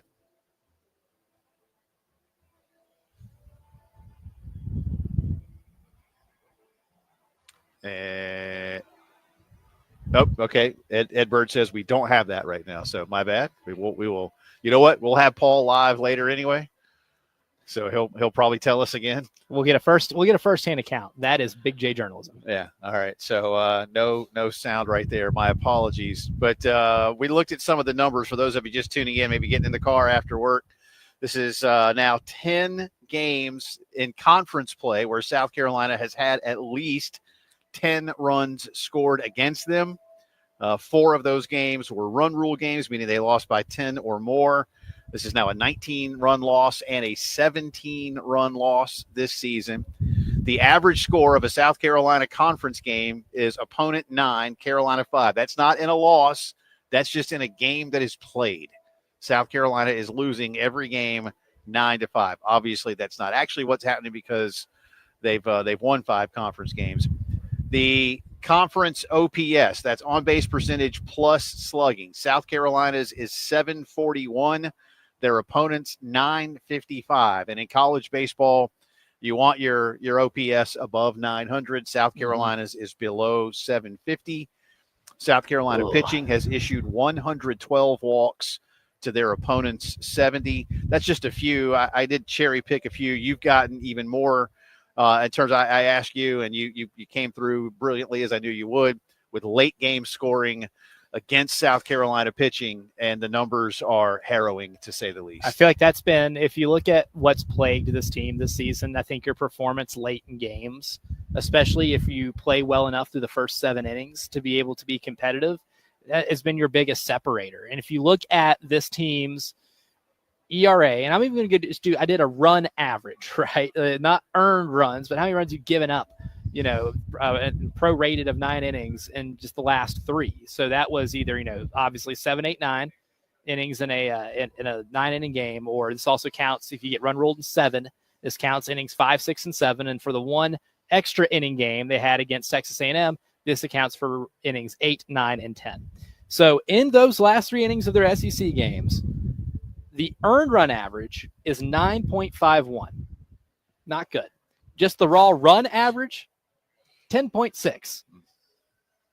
Adding another run for error, basically. I mean, and, Yeah, and that's the thing too. Errors. And I will say this, and this is not me going, so hey, it's all good.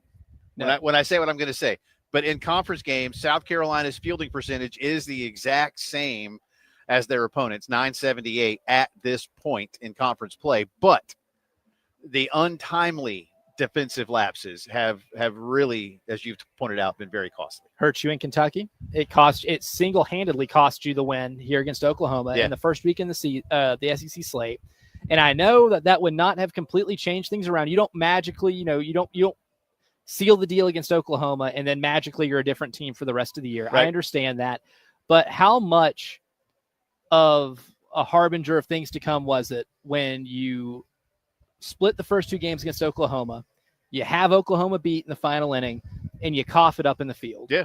How much of a reflection of the rest of the season that was to come was that first series? Again, you're not going to make a magical turnaround and end up, that one game in the finale against Oklahoma doesn't be the difference between a 5-25 SEC slate and being 500 in the league and playing in the NCAA tournament. Right. That's not how that works. Right. But at the same time, what that third game against Oklahoma represented was what was to come for so much of the rest of the season and the struggles that you faced in the games that ultimately were winnable, but became unwinnable because of how you pitched and fielded in the final 3 innings of those games. Well, I remember our good friend Alan Cole, who was on with us last hour, saying that day after that Oklahoma loss in Game 3, one loss should not be one that you just look at and say, this is going to define who you are. But man, the difference then in terms of mindset and so much more could have been crucial. But I'm with you. I mean, you can't just look at that one, but maybe it was an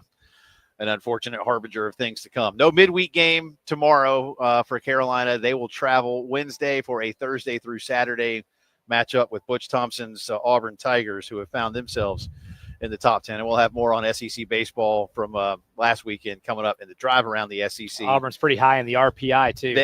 They're good, man. I like what Butch is doing. And that was a team last year that was, they were the non-Missouri team last year. Yeah. I mean, like straight up. So, I mean, I'm not here to say, oh, next year, just wait your turn. This is how this is going to work. Next year, you're going to be able to turn it around. But in terms of teams that in just recent memory had an abysmal SEC season and then turned it around. Right now, they're number 4 in RPI with the number 2 strength of schedule in the country. Yeah. Auburn turned around from being where you were last year to a team that's going to host. Right. A team that is going to host a regional. Right. So, I mean, and a 4 RPI, you hold on to that here for 2 more weeks, and you're a top 8. Yeah, and you can get yourself to host a super regional, or you are to get out of the regional. Yeah. So, it looks really bleak right now, and I understand the pessimism. I completely get it, especially after you get beat in the manner in which you got beat this weekend. But if, a big offseason is not just needed, it's mandatory. Right. This is a mandatory self-evaluation summer and completely changing the way that you do things over at that facility. Well, again, talk to Coach Paul Maneri coming up in about 10 minutes. So y'all keep it right here on the game this afternoon. Continuing our integrated media headlines of the day, the Atlanta Braves finally beat the LA Dodgers this season. All right. It took them into the 6th ball game of the matchup to do it, but they did it. Austin Riley with two-run shots last night. That was all the Braves offense, but it was enough. 4-3 the final. Atlanta has the Cincinnati Reds in town tonight. I'll give you the pitching matchup here. It will be Brady Singer going for Cincy. He is 4-1 with a 3.24. He's been awesome. He's been very good. Year.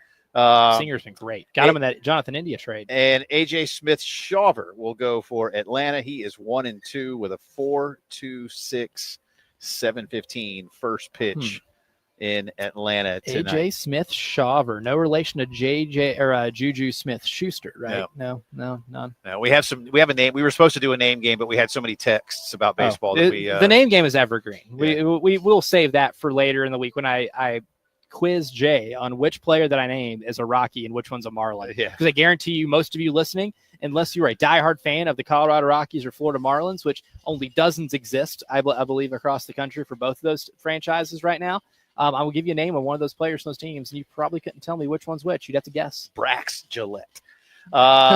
Yesterday, the Indiana Pacers won game 1 of their series in Cleveland, 121-112, and the Dubs eliminated the Rockets with a big fourth quarter. For Golden State, they win 103. Held the Rockets to 89 points. Yeah, 103 to 89 in Houston as well. Tonight, love this, Nuggets Thunder, but more importantly, a real second round playoff game between the New York Knickerbockers and the Boston Celtics. Oh, Who'd have thunk it? That feels fantastic. That's refreshing. The NBA is at its best. The hate between the two is real. It's so real, and it's historic. And the Knicks, okay, here's the weird thing. I hold a gun to my head. You make me give a prediction. My life is on the line if I don't predict this series and how many games it is. I'm saying Celtics in 5. I think the Celtics should absolutely win. I was going to say, but it's going to be Celtics in 5. But the Knicks just pull games out of their rear end all the time. Jalen Brunson's one of the best fourth quarter players in the NBA right now. Honestly, the Knicks probably should have lost that series against the Pistons, but Jalen Brunson has pulled victories out of the cold, dead clutches of defeat several times this year in the playoffs. I can't count them out. It's going to make it really interesting, even though it's just from a raw basketball standpoint. I think the Celtics should just take a buzzsaw to them. Boston we'll see. At home tonight. The Ed Bird Celtics likes that. favored by 9.5. That Nuggets Thunder game in OKC. Thunder minus 10.5. Boston covers. Nuggets cover on the road, but lose by that much. Ooh, yeah. I wouldn't even be surprised if the Nuggets pulled one out. Oh, they'll win one. They won't win tonight though. They'll win game 2. They'll steal one on the road from Oklahoma City. Oklahoma City's so good, man. It's one of those things where you knew that team was good all year long, and people have kind of penciled in Shai Gilgeous-Alexander as the MVP. And those votes are in. They're not announced yet, but the votes are in, and he's going to win. They won 68 games. That is insane. It's one of the best regular seasons since the Warriors went 73-9. Yeah. And for some reason, I still think they have one more rite of passage series between them and being an NBA championship team. And finally, today it was announced that the District of Columbia, that's Washington for those of you who don't know, and I'm sure you all did, I'm kidding, will be hosting the 2027 NFL Draft. Over 3 days, they believe more than 1 million people will attend. It is expected to be held on the National Mall, which will actually be really cool, in my opinion. That's going to be pretty I neat. love going there. I mean, my family, in fact, one of my daughters is here right now. She can attest. We are on the mall confirms. every opportunity we get to go and enjoy all the things the Smithsonian has to offer and everything else. So between that and now, I don't envy the folks that work at the Smithsonian museums. That's going to be a very busy afternoon. Hey, where's that space shuttle? Hey, I want to see it. Y'all got the T-Rex here? Where's that Kermit? Where's that Ruby Slippers? I know it's there somewhere. It'd be like the guy in the Raider get up, with the silver paint. It's always Raiders fans. Yeah, it's always Raider fans. But that will be cool. Always. The Hellraisers. The NFL Draft 2027 edition on the Mall in Washington next year. If you're wondering, Pittsburgh. Interesting. Yeah. They say where they're going to have it. I think it's going to kind of like what Green Bay did. Like there's going to Okay. be an area down near the stadium, I guess, that you can do stuff in. You build the stage and have like Something like that. fanfare stuff. Yeah. So, NFL drafts, fun to watch on TV, not great to appear in don't person. think It's I'll be going. overrated. Do it to say you've done it if you have a chance. But That's our integrated media headlines of the day. We will come back on the other side. It is our weekly visit with Gamecock baseball coach Paul Maneri. He was obviously displeased with his ball club's performances over the weekend against UF. What's next? What is coach thinking? Well, you'll hear it when the postgame show returns.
18 minutes after 5 o'clock here on this Monday afternoon. Jay Phillips and Elijah Campbell broadcasting live today from Savage Craft in West Columbia, right across the Gervais Street Bridge from downtown. Coming off work, come by, hang out. Cinco de Mayo celebration going on all throughout the facility. We're up on the roof. They've got dancing lessons and tequila tastings and a whole lot more. So a nice way to spend a beautiful Monday afternoon here in the downtown area. In the meantime, it is always a pleasure to talk with the head baseball coach of the South Carolina Gamecocks. He is Paul Maneri, joining us for his regular Monday visit.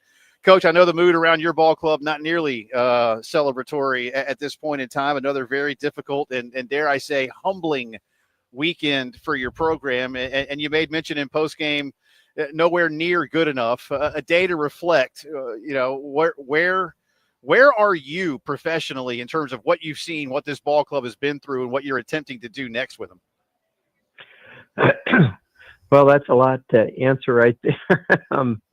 Hey, listen, sometimes the darkest days are before the brightest sun, so things are going to get better. The kids are doing the best they can. We're battling hard, but, the results aren't there, and that's all that matters really in the end. But, we ran up against a really good, hot Florida team. They've won, I don't even remember, 11 out of their last 12 games in conference or something like that. So they're playing a lot of really good baseball. They have really outstanding players, and they demonstrated that. They have guys that hit the ball really hard and guys that throw the ball really hard, and it just kind of overmatched us this weekend. So, we're just going to keep battling every day, and we only have 7 regular season games left. So, we're going to do the best we can these last 7 and hopefully go make some noise at the SEC tournament. We're just trying to take it one day at a time. Paul, I know last week when you were on with us, you mentioned maybe some of the challenges that you might have underestimated, one of which is the difficulty of this league, and we know exactly what type of gauntlet it is. But with the season being as challenging as it has been, have there been any other challenges that maybe you didn't see coming whenever you decided to take this job, or other challenges that you've been dealt with this season that maybe you haven't been dealt with at any point in your long career in this game? Well, first of all, I think what I said to you was a little bit misconstrued. What surprised me was how much bigger and stronger the players were and how hard the pitchers are throwing. Throughout my 15 years at LSU, you never saw anybody throw 98 miles an hour. You never, you didn't have face lineups that every player was 21, 22 years old. Some teams would have a good year and then they'd have a rebuilding year, They'd have to let their freshmen grow, and you have a few junior college transfers. But because of this transfer portal, and because some people are paying a lot of money for players, the teams are just so much older and bigger and stronger, and these pitchers, for whatever reason, through the different conditioning or whatever, they just throw so much harder than they ever have before. And quite frankly, we just we're behind those guys right now. I came into the program and a lot of the players on our team we inherited, some of them we recruited, but when there's a transition, there's going to be areas of improvement that are needed.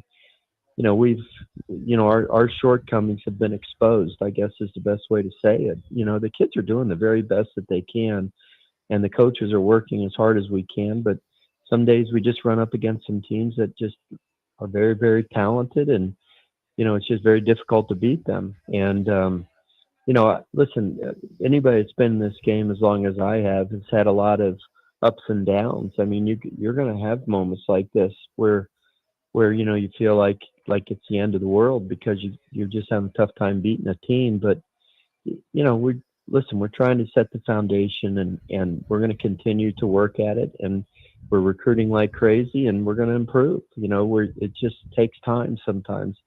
When I say that, I have a 1-year plan, that was because I don't want the players on this team to think that I'm looking ahead. I'm giving them everything I have. Our coaching staff has given them everything that we have.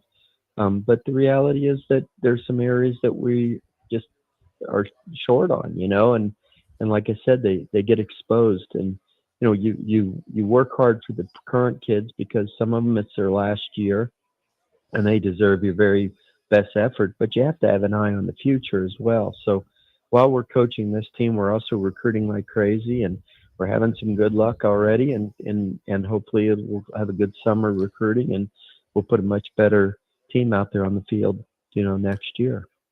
Coach Paul Mainieri joining us here on the post-game show. Gamecocks no midweek tomorrow. They'll be at Auburn Thursday through Saturday. You just touched on a lot of it about your future. What more can you share about conversations you're having about yourself, your status, the program status for the future, and how difficult, Paul, it's going to be in this new era that you just laid out to try and get this program not just back to, say, a tournament team, but as you well know, a fan base that expects advancement in this tournament. Where are you with that part of the future?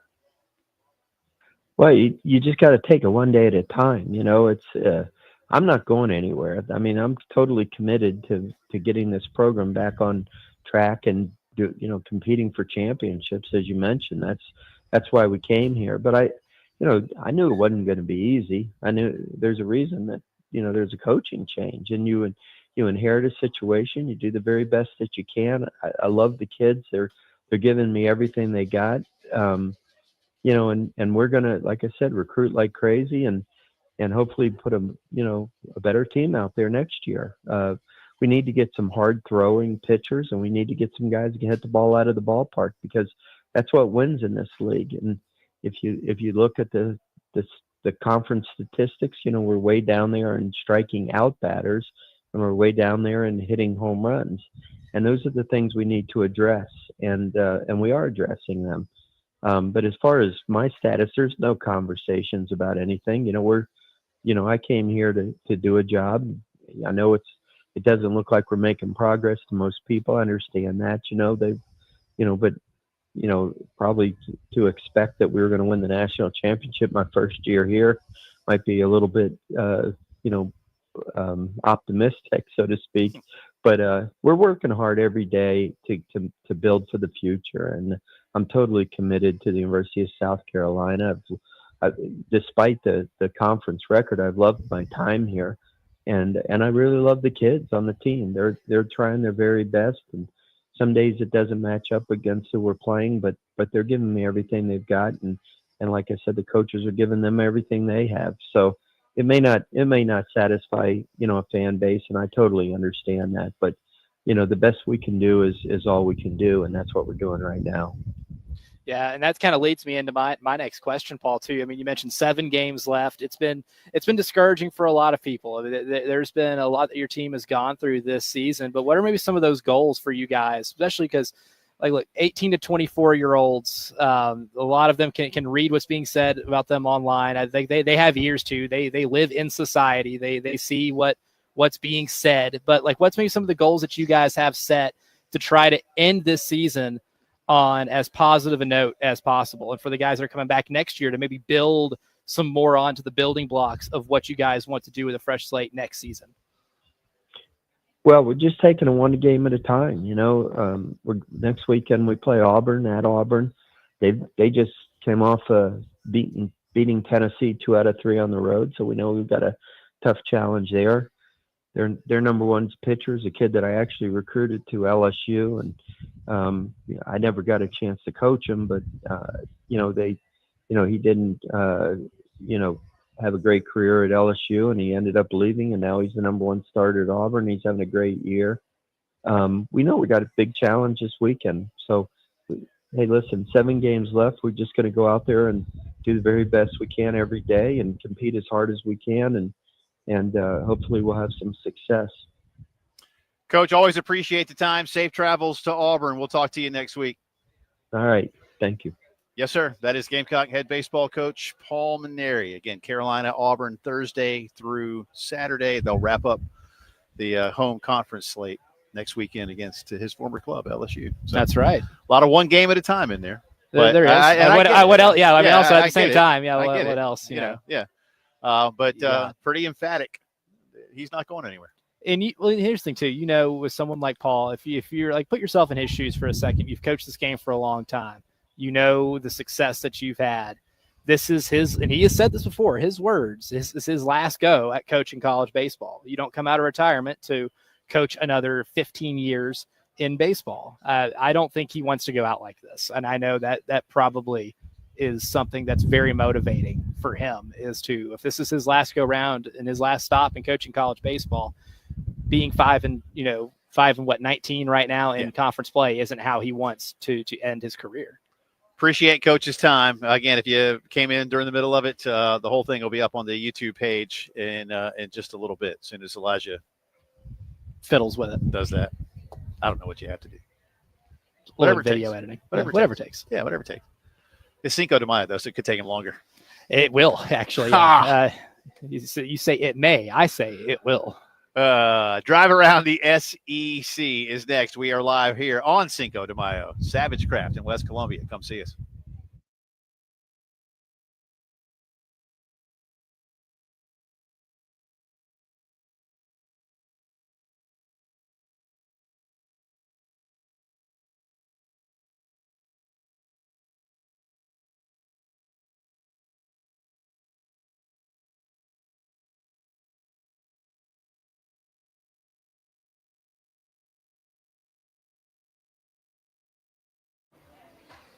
It's starting to warm up, Midlands residents, and that means you need to call AAA Heating and Air to make sure that your home is nice and cool from now until, I don't know, forever?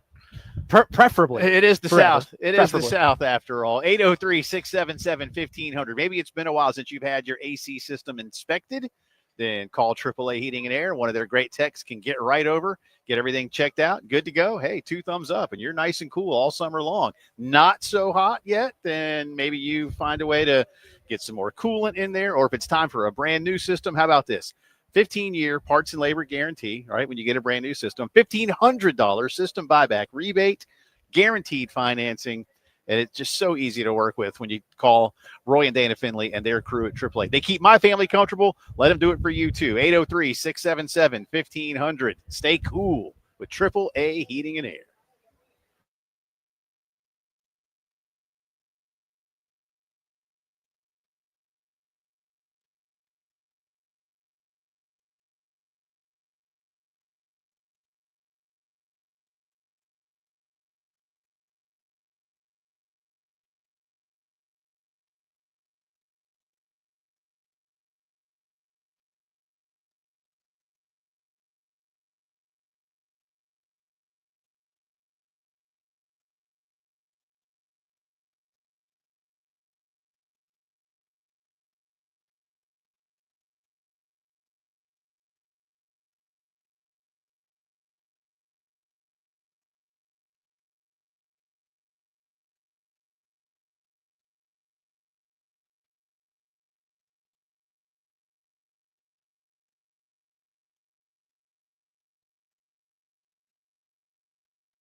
From the Wetzel's Automotive Traffic Studio, I'm Elijah Campbell. With a few accidents to get to you, they're causing some issues here on the roadways, starting with one on Fort Jackson Boulevard at Divine Street, Highway 6 at I-20, I-26 eastbound at Broad River Road near exit 97. Olympia Avenue near Florida Street. Raven Road at LeGrand Road. Shop Road at Atlas Road. Two Notch Road at Muddy Springs Road. And lastly, one on US 176 at Broad River Road near Piney Grove Road.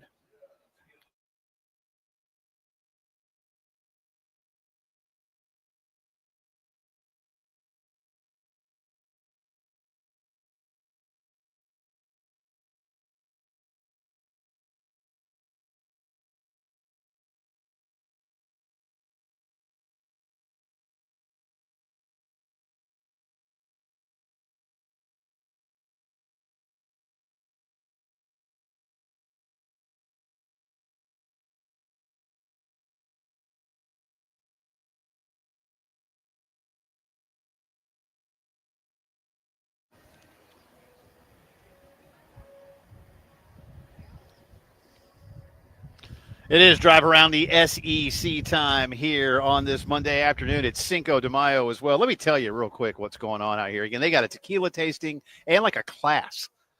So there's like a whole tequila it's like a class. tequila class coming up in just a little bit. I wish I had more of those classes when I was in school. I'd been a little bit of a better student. There's a major for you, right? They've also got in fact my one of my daughters is here. She's having a margarita. You like it? Good. Thumbs up. Spicy margarita. Yeah, they got a bunch of margaritas going on today. Heavens. Yeah, I can see like the spicy salt. I love those. So I do too. They have again all their beers. I mean, they got like 20 beers. I've been sipping on the Banger, the IPA for what is mine called? Hop of the Morning, I think. Hop of the Morning. Yeah, okay. Kind of a red IPA, double hopped. Hop of the Morning. Not a double IPA, mind you. Double hopped. There's difference. Yeah, big difference, especially in terms of the alcohol. One a little heavier or a little higher on the alcohol content. Something like that. So not that today. But they also have some great live music coming up at 6. They got dance lessons downstairs. If you want to learn how to, do some Latin dancing, again, these are just come take advantage of it. This is a great Cinco de Mayo spot. Yeah. And we're up on the roof where the weather is, dare I say, fantastic. Oh, it's gorgeous. Nice view. Wonderful. We have a nice little breeze going up on here in Waco. I love Waco. Yeah. I love hanging out around here. Man, I'm telling you, this area 30 years ago, Elijah Campbell, you wouldn't have come over here for anything other than like to drive through, maybe go get a burger down the street at WAB. But now, look at this. Fun part of town, man. Man, they got restaurants, tons of great restaurants. I say that. I kid a little bit. Like my buddy Chris Causey is the guy who kind of got New Brooklyn Tavern went to be like a big music scene. Nice. And of course, they've moved now, so they used to be right over there. And the venerable Al's upstairs has finally said so long. Arrivederci, I guess, if it's Italian. See what I did there? You could have said any type of Italian sounding phrase, and I'd take your word for it. You just believe it. Hey, I took 3 years of German in high school, man. You could have said something in Spanish, and I wouldn't have known it. But if you can't get past me on the German phrases. I hear you. All right. But anyway, come by and see us. In all seriousness, great things going on all afternoon and evening here at Savage Craft. So having a lot of fun. Drive around the SEC time. Baseball, sadly, Missouri was indeed swept again. You called it. They're going over. They're going over. You called it. I feel good about that. I feel really good about that. We're going to have a winless team in SEC baseball. I don't know if that's ever happened. Someone has. Please correct us. I don't think it. Because you get 30 cracks at it. I don't think it has. I can't recall it anyway. There have been some bad teams, but I can't recall a winless team. That's hard to do, man. Baseball, Missouri they are collision course, winless season. That's hard. I'm cheering for it. No, that's what you deserve when you don't care about the sport. No, if you don't care about it, I'm cheering for it. I'm cheering for it. But Missouri loves company. Missouri swept by Georgia. State swept Kentucky. That was surprising. Is this qualify as like a post coach firing bump? That happens in pro sports all the time. Well, you're like me, and you follow English soccer, and they'll often y'all, if you think like America is bad about firing coaches like way too soon, then watch English football, English soccer, man, brother, they will fire you in a second if they think they have to. And you will get recycled by another big name club immediately. I have seen so many. There's a team this year that's going to be on Coach 3, probably. I mean, they'll do it. They just don't care. They don't care. They don't care. It's don't. like, you're not any good. Time for somebody else. They call it like the new coach bump. Yep. So yeah, did that happen for Mississippi State? I mean, yes. Sweeping Kentucky. Kentucky's a pretty good team. Kentucky's good, man. And State swept them. LSU takes 2 of 3 from A&M. Auburn takes 2 of 3 from Tennessee. Oklahoma takes 2 of 3 from Mississippi, and Vanderbilt took 2 of 3 from Alabama. But the big story of the weekend is Arkansas sweeping number 1 Texas. 2013 Vanderbilt can start popping champagne bottles. They can, because remember when you asked me last week in one of our Jay or Nay, will Texas tie or eclipse that Vanderbilt best season ever in the expanded SEC? And I was like, nay. They're gonna go 25-5. Now, if they go 25-5, they got to sweep the rest of their games. So even that seems like it might not happen. Good call on your part. Yeah, good call. I just the Hogs. It's just hard to do, man. It's hard to do. Texas is very good, but so is Arkansas, and I think Dave Van Horn found some, motivational screw to turn, and got his team really fired up. But you know what it is? A sweep is so hard, regardless. In most cases. Yeah. But for Arkansas to sweep this Texas team, winning the series, sure. Sweeping Inpayable, but the sweep, dude, a team this good. Here's how highly I think of Arkansas. I think Arkansas wins the whole thing. If I'm going to call a shot here on Cinco de Mayo, where shots will be taken all around the country, let's see what you did there. Celebration. I'm calling one right now. The Arkansas Razorbacks. Dave Van Horn finally gets over that hump. They win a national championship. This is a team that certainly can do it, and I think that gives them a nice level of motivation. But they feel like 55 home runs in conference play. Yeah. They're strong. They couldn't power hit it all last year, and now they're just hitting balls out of the park everywhere they go. I mean, that's kind of been like the thing that's unlocked them, right? Like they've as long as Van Horn's coaching there, have bats will travel. They are going to pitch well. They're going to have a great starting rotation. They're going to have a great bullpen. That's what Arkansas does. Right. But then you add in that equation a team that cranks out 50-plus homers in a conference season with 2 series left to play. Dude, I have a hard time seeing anybody with an ability to beat them in postseason play. And at Georgia's Baseball America, Georgia is number 1 now. But even with Georgia as good as they are, even with Auburn's emergence, as dominant as Texas has been for 90% of this season, you asked me to pick a team to win the whole thing right now, man. I'm not looking any further than Arkansas. I love that team. Speaking to those standings, Texas is still the number 1 team in the SEC. I'm going to give you conference records only here. I might delve into a little bit here and there overall-wise, but primarily conference records. But Texas, a 2-game lead over Arkansas. But should they finish tied, obviously Arkansas would have an advantage now. The Hogs are 17-7, alone in second. Georgia and LSU are at 15-9. Tennessee, Vanderbilt, 14-10. Alabama, Auburn, Mississippi, Oklahoma, 13-11. Florida, after the sweep of the Gamecocks, goes to 11-13. Kentucky now 10-14 with Mississippi State, who again just swept UK. A&M is also at 10-14. South Carolina swept this weekend for the 4th time. They are 5-19, and again, sadly, the Missouri Tigers have not won a conference game. They are 0-24.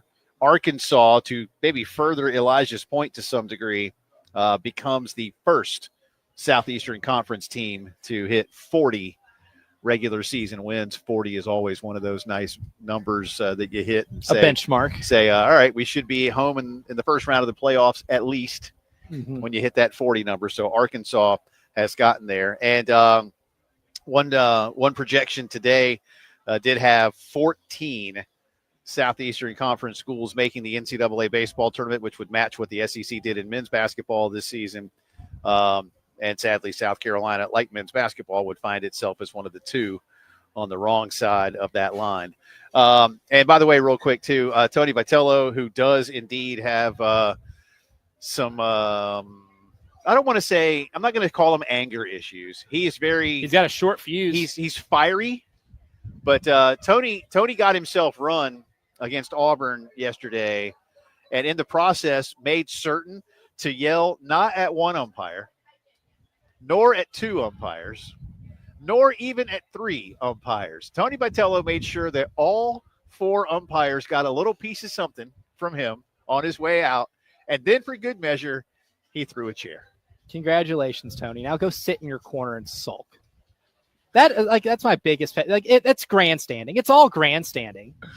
Like, dude, how about you turn your team around? You guys are flailing right now in the middle of the SEC, and that's your answer. You know, how you're going to expect your team to keep their composure when you go out there and act like that? Like, get real. A chair throw. Get real. Chair throwing in baseball. He's lost control. That's a new one. He's lost control of that team. That's a new one. Yeah, time to blow up the balls. Yeah, he's lost control of this year's team. How about that? Yeah, Later, Tone.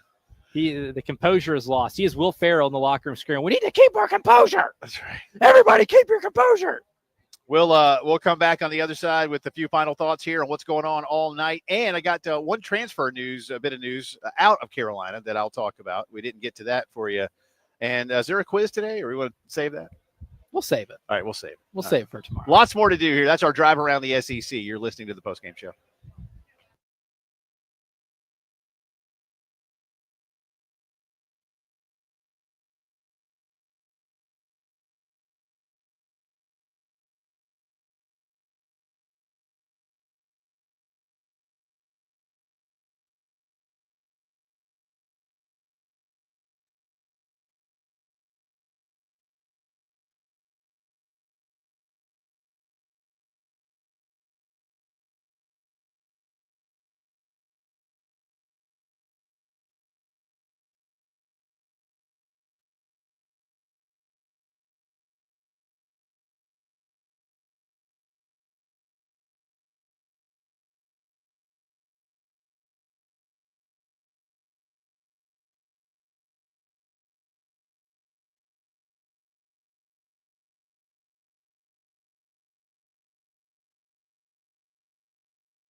But our anniversary is coming up too, so we're trying to get y'all out there for a live.